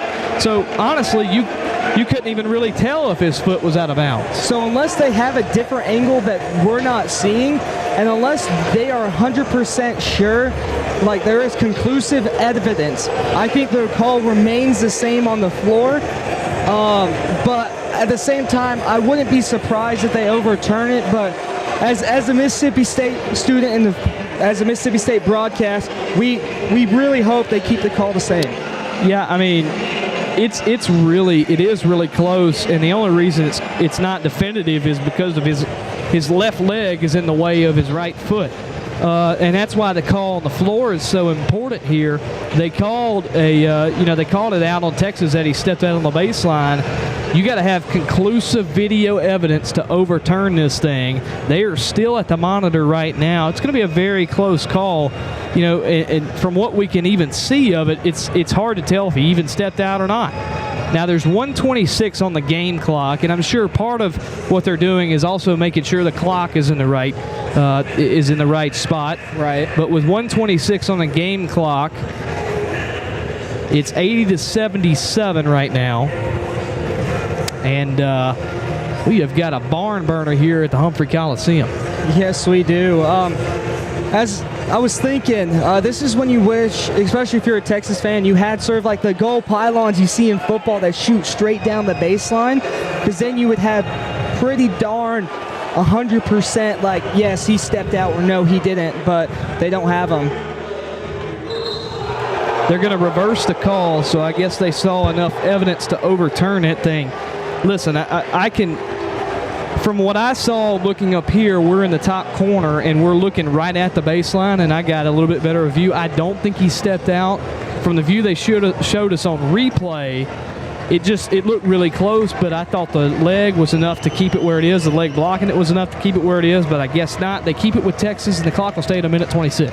Yeah, only thing I could see is his toe kind of dragged, and when he lifted up, it was not on the baseline. Texas gets the inbound in. They're going to bring it up the floor. 23 on the shot clock. Ball kicked out of bounds by Josh Hubbard. It will stay with Texas, but 22 on the shot clock, so they're going to have to inbound this thing and get it across the half-court line pretty quick. Yeah. Yes, they will. Does a 10-second timer reset here, Ty? No, it doesn't reset. It doesn't at all. Should be at 22 seconds, and it's staying at 22 seconds. A minute 20 to play in the game. Well, the 10 seconds to get it across, does that reset? No, it doesn't. Okay, no. because I think the official just said it did. Well, actually, yeah, it does. You're right on that. So they do get the fans didn't know that rule there. They got a fresh 10. So State going to play defense. Johnson with it now. He'll shoot a floater. It does not fall. A putback dunk on Kedrick. My gosh. And Texas back out by 5. Melendez with the basketball on the right wing for State. They got to move quick here. Minute to play. Melendez drives baseline and gets a lay in the fall. Timeout, Mississippi State. I think on that put-back dunk by Kendrick, I think he pushed off of Murphy there, just pushed his arm on his shoulder to help lift him up, but officials didn't see it. So, unfortunate right there. So 82-79. Clock is at 59.5 seconds. Both teams in the bonus, but State in the double bonus. Texas in the single bonus. State only one foul to give until the double bonus becomes active for the Longhorns. Right. State with one timeout left now after calling this one. Rodney Terry and the Longhorns have 2. Man, this is a stressful ball game tonight. Yeah. On a Tuesday night, mind you. Tuesday night. Majority of these students here got classes tomorrow, some bright and early. I know I got 9 a.m., but man alive, it is stressful. My heart is pumping. I can feel it through my shirt. It's racing. So the whistles will blow. We're going to break from our timeout pretty soon. So we'll go back over it. 59.5 seconds to go in the game. It is Texas basketball. They'll inbound from the baseline in the backcourt, and it's an 82-79 Longhorns lead on the road here in Starkville. Ty, I can't remember if we mentioned this in the pregame or not, but isn't about 80 the magical number for when the Longhorns tend to lose? I mean, yeah, in their last couple of games, teams have been scoring 80-plus on them, and they've been losing games like that. But, with Texas scoring 82, it's quite hard for State to win the game. Pope will have the inbound. They'll try and take it down the floor. Ball knocked away. State trying to save it. They can't, and Texas is going to get it across the floor. They get it across the half-court line. And a foul on Sean Jones will send Kaluma to the line for a 1-and-1. State now with no more fouls to give in terms of the double bonus for Texas. I think that was kind of a soft foul. Jones just had his hands up, and Kaluma swung his head down and got caught. I don't think that was anything Jones did. That was all Kaluma there. Kaluma 4-4 tonight from the free throw line. Jones is going to check out of the game. So Kaluma 4-4 tonight at the free throw line. Is a 79% shooter this year, and this just one free throw could make it a 2-possession game. Shot no good. On a 1-and-1, it was missed. Front end is missed. Here comes State with a chance maybe to tie it with a 3. Instead, Kugel going to drive, go up, good, and one! Kugel going to the line to try and tie this game at the Humphrey Coliseum. Kugel said, hey, I got this, let me take it. He stutter steps, drives in, puts it off the glass, and gets the foul. All he has to do is make this free throw, and we're tied again here in OT with 38.4 seconds to go, but first comes the free throw, down by 1. Now that is the 4th foul on Tremont Marks, so that is important if we go to a second overtime period. That could be dangerous there for Texas, but Kugel with a chance to tie here with a free throw. rattles home. 38.4 to go. 82 all at the hump. My heart stopped for a second there, Ty. That thing looked like it was going to rattle out. It did not. Texas trying to get the inbound in. They do. Almost throw it away. He almost stepped out. Ball knocked away. Ball is on the floor. State fighting for it. Jump ball or foul? They called a foul. Oh, my. They called a foul. I thought it could have been a jump ball. And if it was a jump ball, it would have been MSU basketball. But they're going to call a foul on Mississippi State. Now, Christian's going to be careful going to the half-court line and maybe just asking what they saw. They got to be careful you don't get teed up in this situation in a crucial part of the ball game. But, man, that definitely, I thought, should have been a jump ball. There are challenges in basketball, Ty, right? No, they're not going to be able to challenge this. This is a foul. It's going to stand as a foul. Shedrick is going to go to the line. He's 2 for 6 from the line tonight. And it's going to be 2 free throws for Texas as they're now in the double bonus. Shedrick makes the first one. Texas with an 83-82 lead. That's all I have to say. It's just, ugh. I mean, that was really close right there. I thought it definitely could have been a jump ball. My goodness. So 83-82. Shedrick trying to make it a 2-point game. He missed it. State with a bucket here could take the lead. About a 3-second differential between shot clock and game clock. Here comes Kugel, wide open lane. He has it blocked. They call a foul, and Kugel's going to go to the line for 2. That was a really close foul call there, I will be honest. To me, it looked like he got all ball. Officials said no, but doesn't matter. Kugel's going to the line to shoot 2. Hopefully tie the game and then put State up by 1 with 22.8 to go. Now Johnson talking about it with the referee. That's only, I believe, his. They're actually going to call that one on Shedrick. It is his 4th foul. Johnson was just wondering about that call. So 2 guaranteed shots here for Kugel. This one to tie. Oh, he missed the first one. So he's got to hit this one. 83-82. Now, if he were to miss this one, most definitely State's going to foul here. Good thing is it can stay at a 1-possession game. If Texas were to hit both their free throws. Kugel missed them both. Rebound Texas. State fouls Tremont Mark. Golly. Kugel had a chance to take the lead, and he missed both free throws. And Tremont Mark's going to go the other end and shoot 2 for the Longhorns. He has not shot a free throw tonight, and he is a 76% shooter from the line on the year. That hurts, Ty. That hurts a lot. I thought Melendez had a chance to get the rebound, and then all of a sudden he hit the floor, and for a brief second there, I thought the foul was going to be something against Melendez, but officials said no. Mark makes the first one. 84-82. Texas with a lead. Jones going to check out for Keyshawn Murphy. Jones kind of limping off the floor here. 20.8 is on the game clock. Shot clock is off. Mark with a chance to cut this thing, or put this thing at 3 points. Shot's good. Timeout timeout Texas. Timeout Texas. They have now 1 timeout left. Both teams now have 1 timeout left. Smart timeout there. Allowed a good defensive game plan there because they know they're going to try and get the ball to Melendez, Hubbard, or Harris to shoot a 3, and they don't want to let any of those players get a wide open look. So, in this situation, if you're Texas,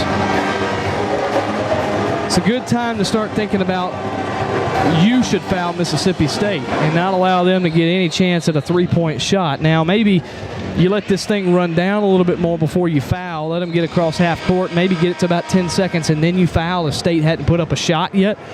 But, especially also if it gets in the hands of who's on the floor right now, if it gets in the hands of Keyshawn Murphy or Cam Matthews, who are, even Kugel, sub 65% shooters, and exactly right there with Kugel, who might be kind of in his head now. You might start thinking about fouling there and just not being able to let State get a shot or a three-point shot off. But State has either got to get a 3 off or they got to get a quick 2 off. Now State's letting it roll, and now Melendez will pick it up. State down 3. Here comes Melendez driving down the lane. Float, throws one up, won't go. Ball is going to be out of bounds. Mark tried to save it and stepped out. So with 12.1 on the game clock. They're going to review that, Ty. Yeah, they're going to review it. For the time. For the time. Yeah. That was obviously out on Texas. They're going to review this for the time. As it stands, we got 12.1 on the game clock now. Texas holding on to an 85-82 lead. Yeah, that one looked like a pretty obvious foul to me against Melendez. The one that was called against Kugel earlier here in this overtime period, that one looked clean to me, but they said otherwise on both of these, to my personal opinion, Ty. We'll see what they do here. I don't know. They're giving us looks that we really can't judge. It's just the shot clock. They're going to give us 13.4? 1.3 back on the clock. It'll be at 13.4 the game clock will be. Shot clock, again, still turned off. It's off for the rest of the game. Yeah. Now that explains why they just had that video of the shot clock up there on the Jumbotron. Yeah, they just had the shot clock up there, and we really couldn't make it out. But the shot clock on the Jumbotron had 13.4, so I guess they were trying to show us that's what the clock was going to have. Hubbard is going to be the one to trigger the inbound for Mississippi State. State likes to run a lot of those plays where they hand it off to the guy in the short corner and they get it to Hubbard in the corner. They do that right here. Hubbard can't get a 3 in the corner. He gets one on the right wing. It won't fall. Rebound Texas. Ball knocked out. It's going to be a foul on Mississippi State. 7.8 to go. And a free throw here by Texas might put this one out of reach for Mississippi State. See, this is one of the moments that confuses me. The official that couldn't see the play unfold, he saw the backs of them. He's the one that called the foul there, whereas the official right in front, he didn't. That's what confuses me a bit there, but either way it was called. So as you said, Texas has a chance to make this a 2-possession game. Big thing is it's 2 shots guaranteed for Texas. Kaluma is at the line. He's 4 or 5 tonight. A free throw probably puts this one out of reach. He makes the first. 86-82. Fans starting to head for the exits here at the hump. The only hope you have is he misses it. You get the rebound, a quick timeout, and then an 1-3 on the offensive side. Hubbard had a good look at it to try and tie the game. It just couldn't fall. Kaluma makes both.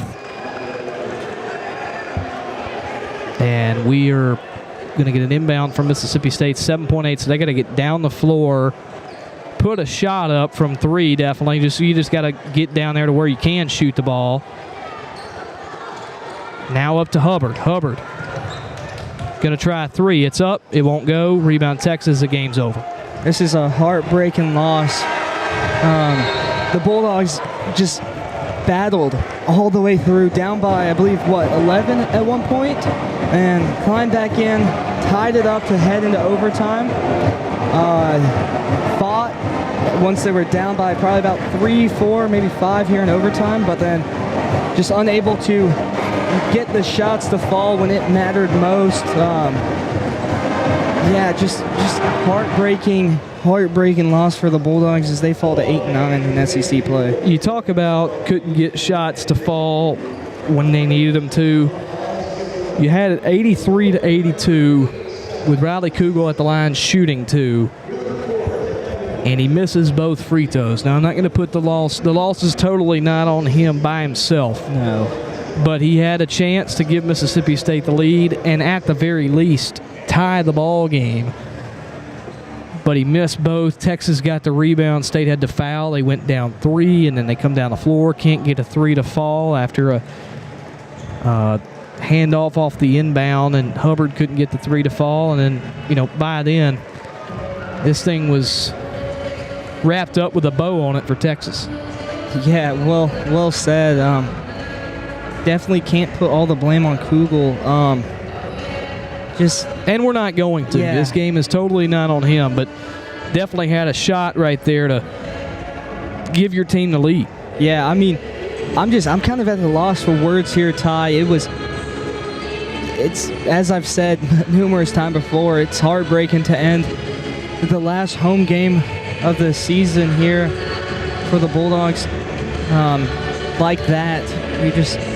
You had that opportunity multiple times and just couldn't finish. I tell you what, all credits to the University of Texas's basketball team tonight. They played a fantastic game all the way through. They played really well. They were 5-11 in the SEC coming to this game, 16-13. But they played like one of the top teams in the SEC tonight, and on the road in a really, really tough environment here tonight. They played just absolutely phenomenal. It is a huge game in terms of tournament talks for them. I mean, they're on the bubble right now. Going to definitely get lifted above where they are, but, might could see themselves now into the tournament. But that's a huge win for Texas tonight. I just can't say enough about how they played tonight. I mean, they fought from, and State did too. They fought well, but, it was Texas that just put more effort out there and won the game.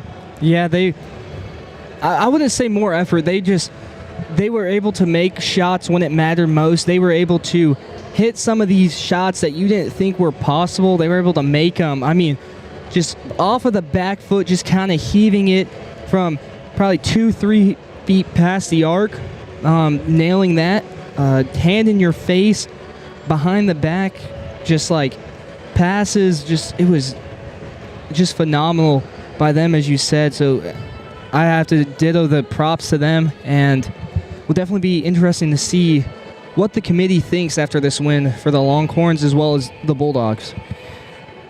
Well, that is the final score. That is the ball game. In overtime, this game was decided, and your Bulldogs come out on the losing end of this one to close out the home campaign for the 2024-2025 regular season. It's an 87-82 win for the University of Texas tonight.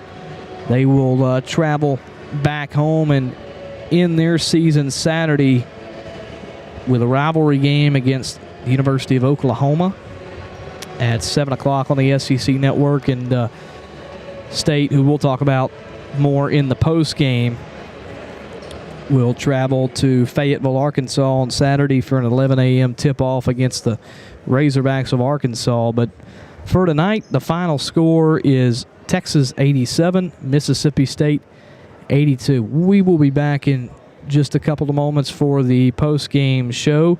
You're listening to Mississippi State basketball on the Bulldog Student Sports Network.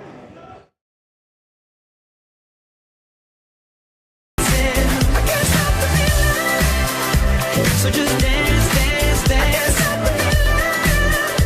So just dance, dance, dance. Ooh, it's something magical. It's in the air, it's in my blood, it's rushing on. I don't need no reason, don't need control. I fly so high, no ceiling when I'm in my zone. Cause I got that sunshine in my pocket, got that good soul in my feet. I feel that hot blood in my body when it drops. Ooh, I can't take my eyes off of it, moving so phenomenally. You're more like the way we rock it, so don't stop that. Under the lights when everything goes, nowhere to hide when I'm getting you close. When we move where you already know, so just imagine. Nothing I can see but you when you dance, dance, dance. Feel the good, good creeping up on you, so just dance, dance, dance. Come on.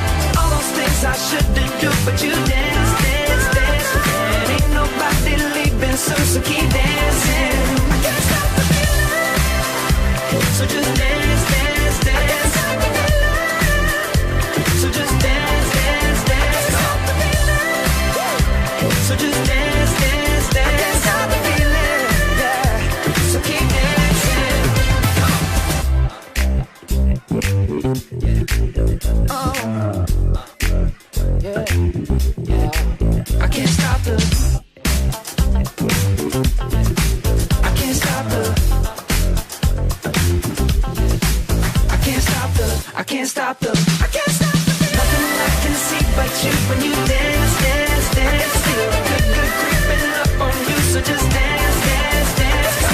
All those things I shouldn't do, but you dance, dance, dance.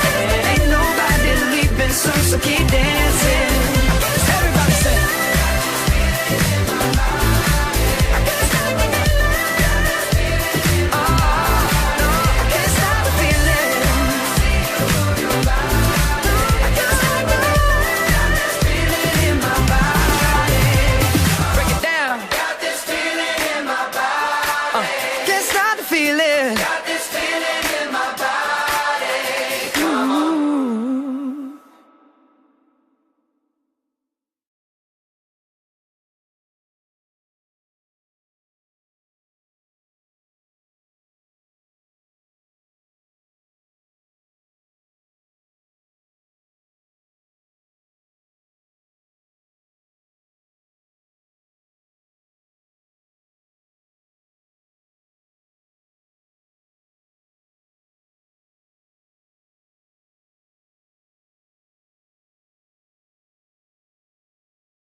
Well, way down yonder on the Chattahoochee, it gets hotter than a hoochie coochie. We laid rubber on the Georgia asphalt. We got a little crazy, but we never got caught. Down by the river on a Friday night, pyramid of cans in the pale moonlight. Talking about cars and dreaming about women. Never had a plan, just a living for the minute. Yeah, way down yonder on the Chattahoochee, never knew how much that muddy water meant to me. But I learned how to swim and I learned who I was. A lot about living and a little about love.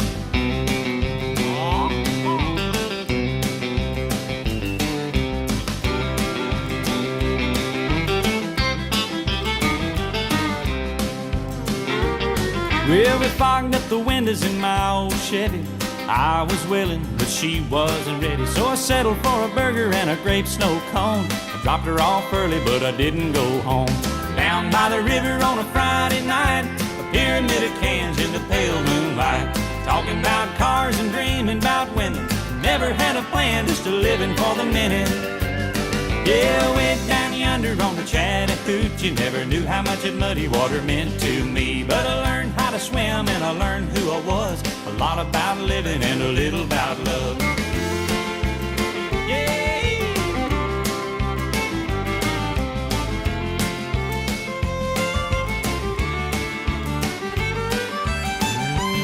Yeah, way down yonder on the Chattahoochee, never knew how much that muddy water meant to me. But I learned how to swim and I learned who I was. A lot about living and a little about love. A lot about living and a little about love.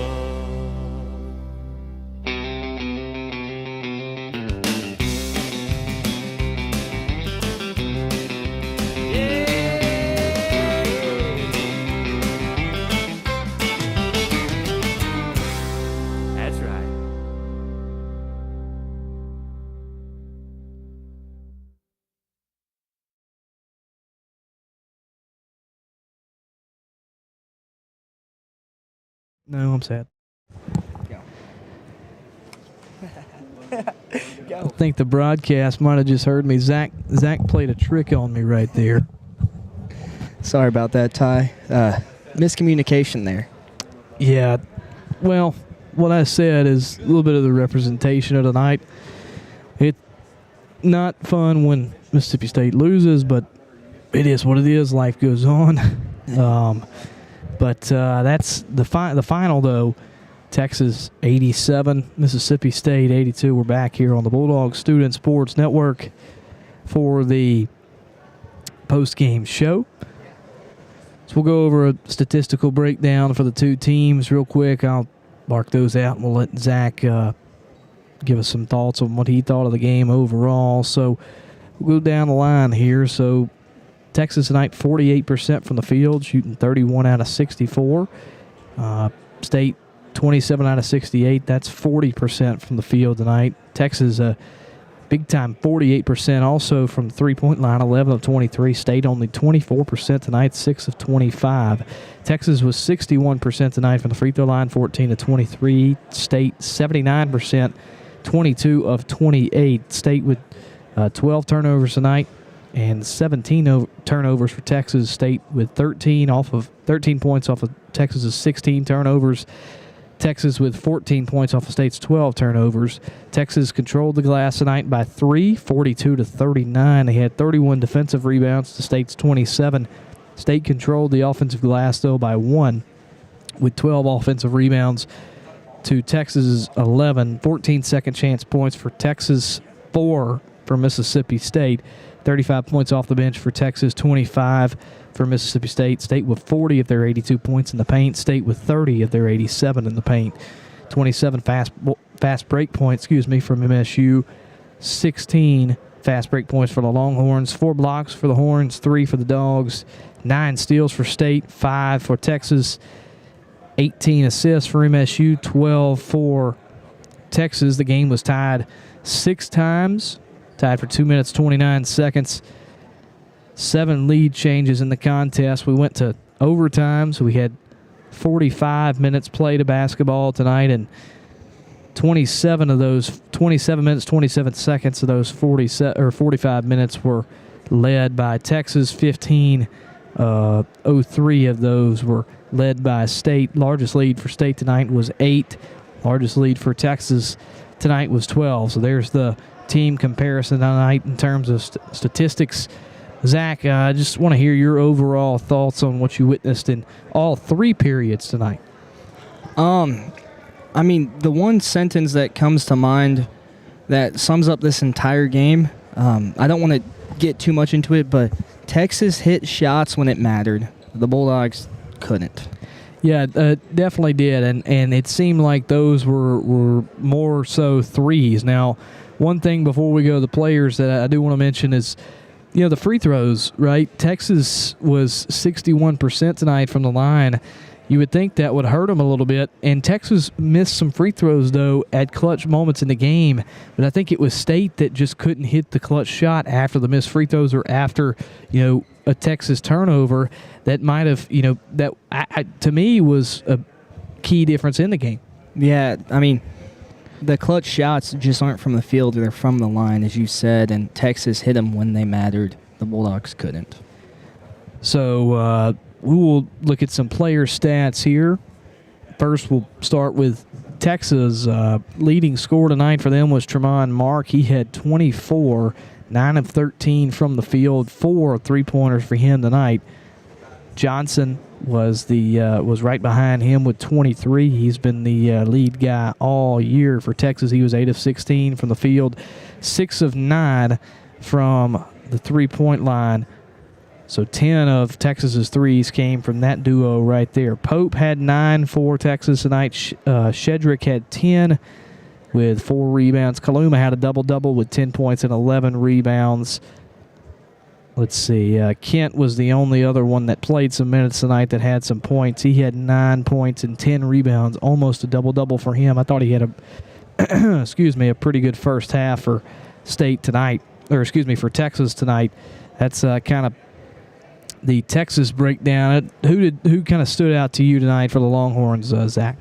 I'd say just Johnson. Heading into the game, we knew Johnson would be a force to reckon with, and he proved us right. He was the flame that carried the offense, hit the shots when it mattered, and when the Bulldogs defense focused in on him, he was able to get it over to Mark in one way or another, and Mark carried the load from there.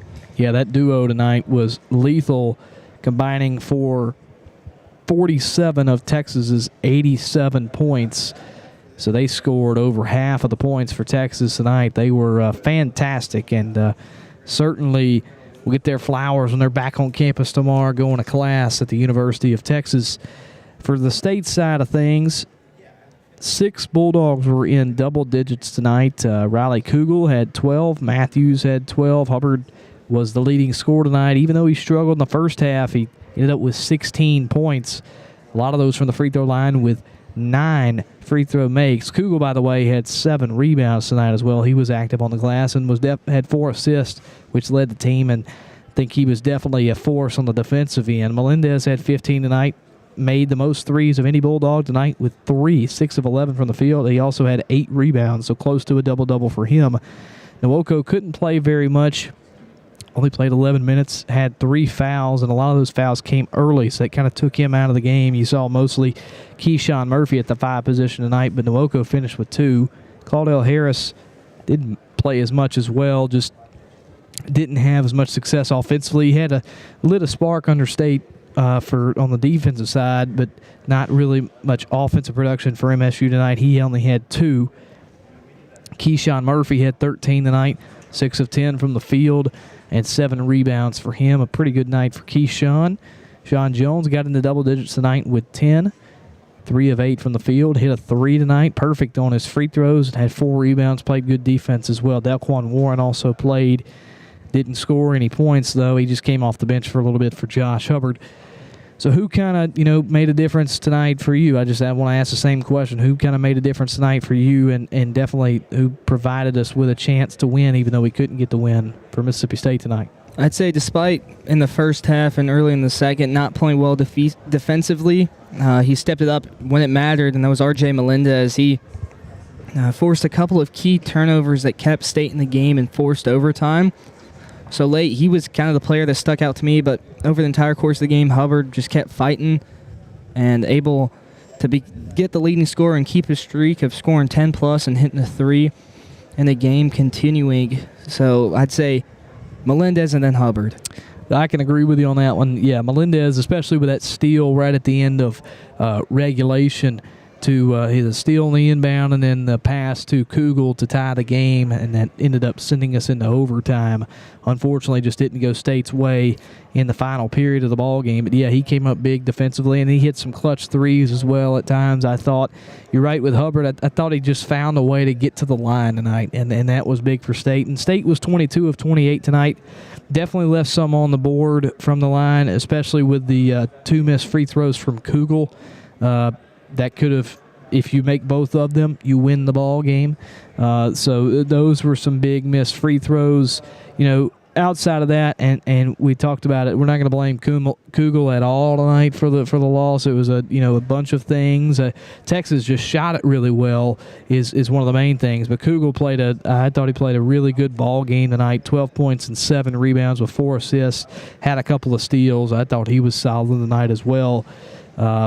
But that is the player stats for both teams. So up next for Mississippi State, like we mentioned, they will be on the road on Saturday to close out the regular season against John Calipari and the Arkansas Razorbacks at 11 a.m. there at Bud Walton Arena. That'll be a tough one. Arkansas has struggled like Texas this year, but any team in the SEC, especially on the road, is dangerous to play against. Yeah, 100%. Bulldogs kind of need the win to get better seeding. But once again, just kind of depends on how the other SEC games go tonight and later this week. Yeah, I think if you lose that game to Arkansas, it'll be tough for you for not only obviously SEC seeding, but NCAA tournament seeding. I think will be really, really tough on you as well. You might not get the draw that you wanted. Mm-hmm. I really like to be a 6 seed. To be honest with you, I think a 6 seed is really the best spot that you can be in as a team. Obviously being a 1 seed and being so great is also a good spot. But just in terms of where State is right now, I think being a 6 seed would be in the best interest of MSU. But if they can't close out the regular season with a win and can't get maybe a win or 2 in the SEC tournament, might not be able to see the Bulldogs climb as high as a 6 seed. But yeah, next up for Mississippi State is at Arkansas. Any final words from you, Zach Sizemore? No, not really. Just looking forward to see how they bounce back Saturday in the SEC tournament. Yeah, hopefully State can bounce back and go on the road and get a win in Fayetteville, and then maybe go on a run in the SEC tournament, and hopefully go on a run in the NCAA tournament. But that's going to do it for the broadcast tonight here from the Humphrey Coliseum. I will remind you, follow us on Twitter at BSSN, or now it's X. I'll call it whatever. But the account is BSSN_MSU. You can catch some live tweets from us for some games, or catch a tweet that lets you know when we're going to be live. Follow us on Instagram at Bulldog Student Sports Network, and subscribe to us on our YouTube channel. Turn that bell on, and you'll know, other than on Twitter or X, when we go live. You'll know when we go live, because if you turn the bell on, you get a little notification on your phone. But speaking of being live, it'll be Zach and I tomorrow. I'm pretty sure. Yeah, it'll be Zach and I tomorrow. That'll bring you the Mississippi State softball game against the Raging Cajuns from Louisiana Lafayette. We're going to give you that game tomorrow, and then we will cover, I think we're going to end up getting, 2 out of the 3 softball games this weekend against Auburn to open up SEC play, so we'll bring you those as well. But tomorrow at 6 o'clock, State plays Louisiana Lafayette in softball. Broadcast will probably start around 5:50. We'll start talking and bring you the pregame show. But till tomorrow, for Zach Sizemore, I am Ty Goldman. It's Mississippi State falling just short in the final home game of the year at the Humphrey Coliseum tonight, 87-82. State will go on the road on Saturday and face the Arkansas Razorbacks. Thank you for listening to Mississippi State basketball. Hail State, and have a good night from the Bulldog Student Sports Network.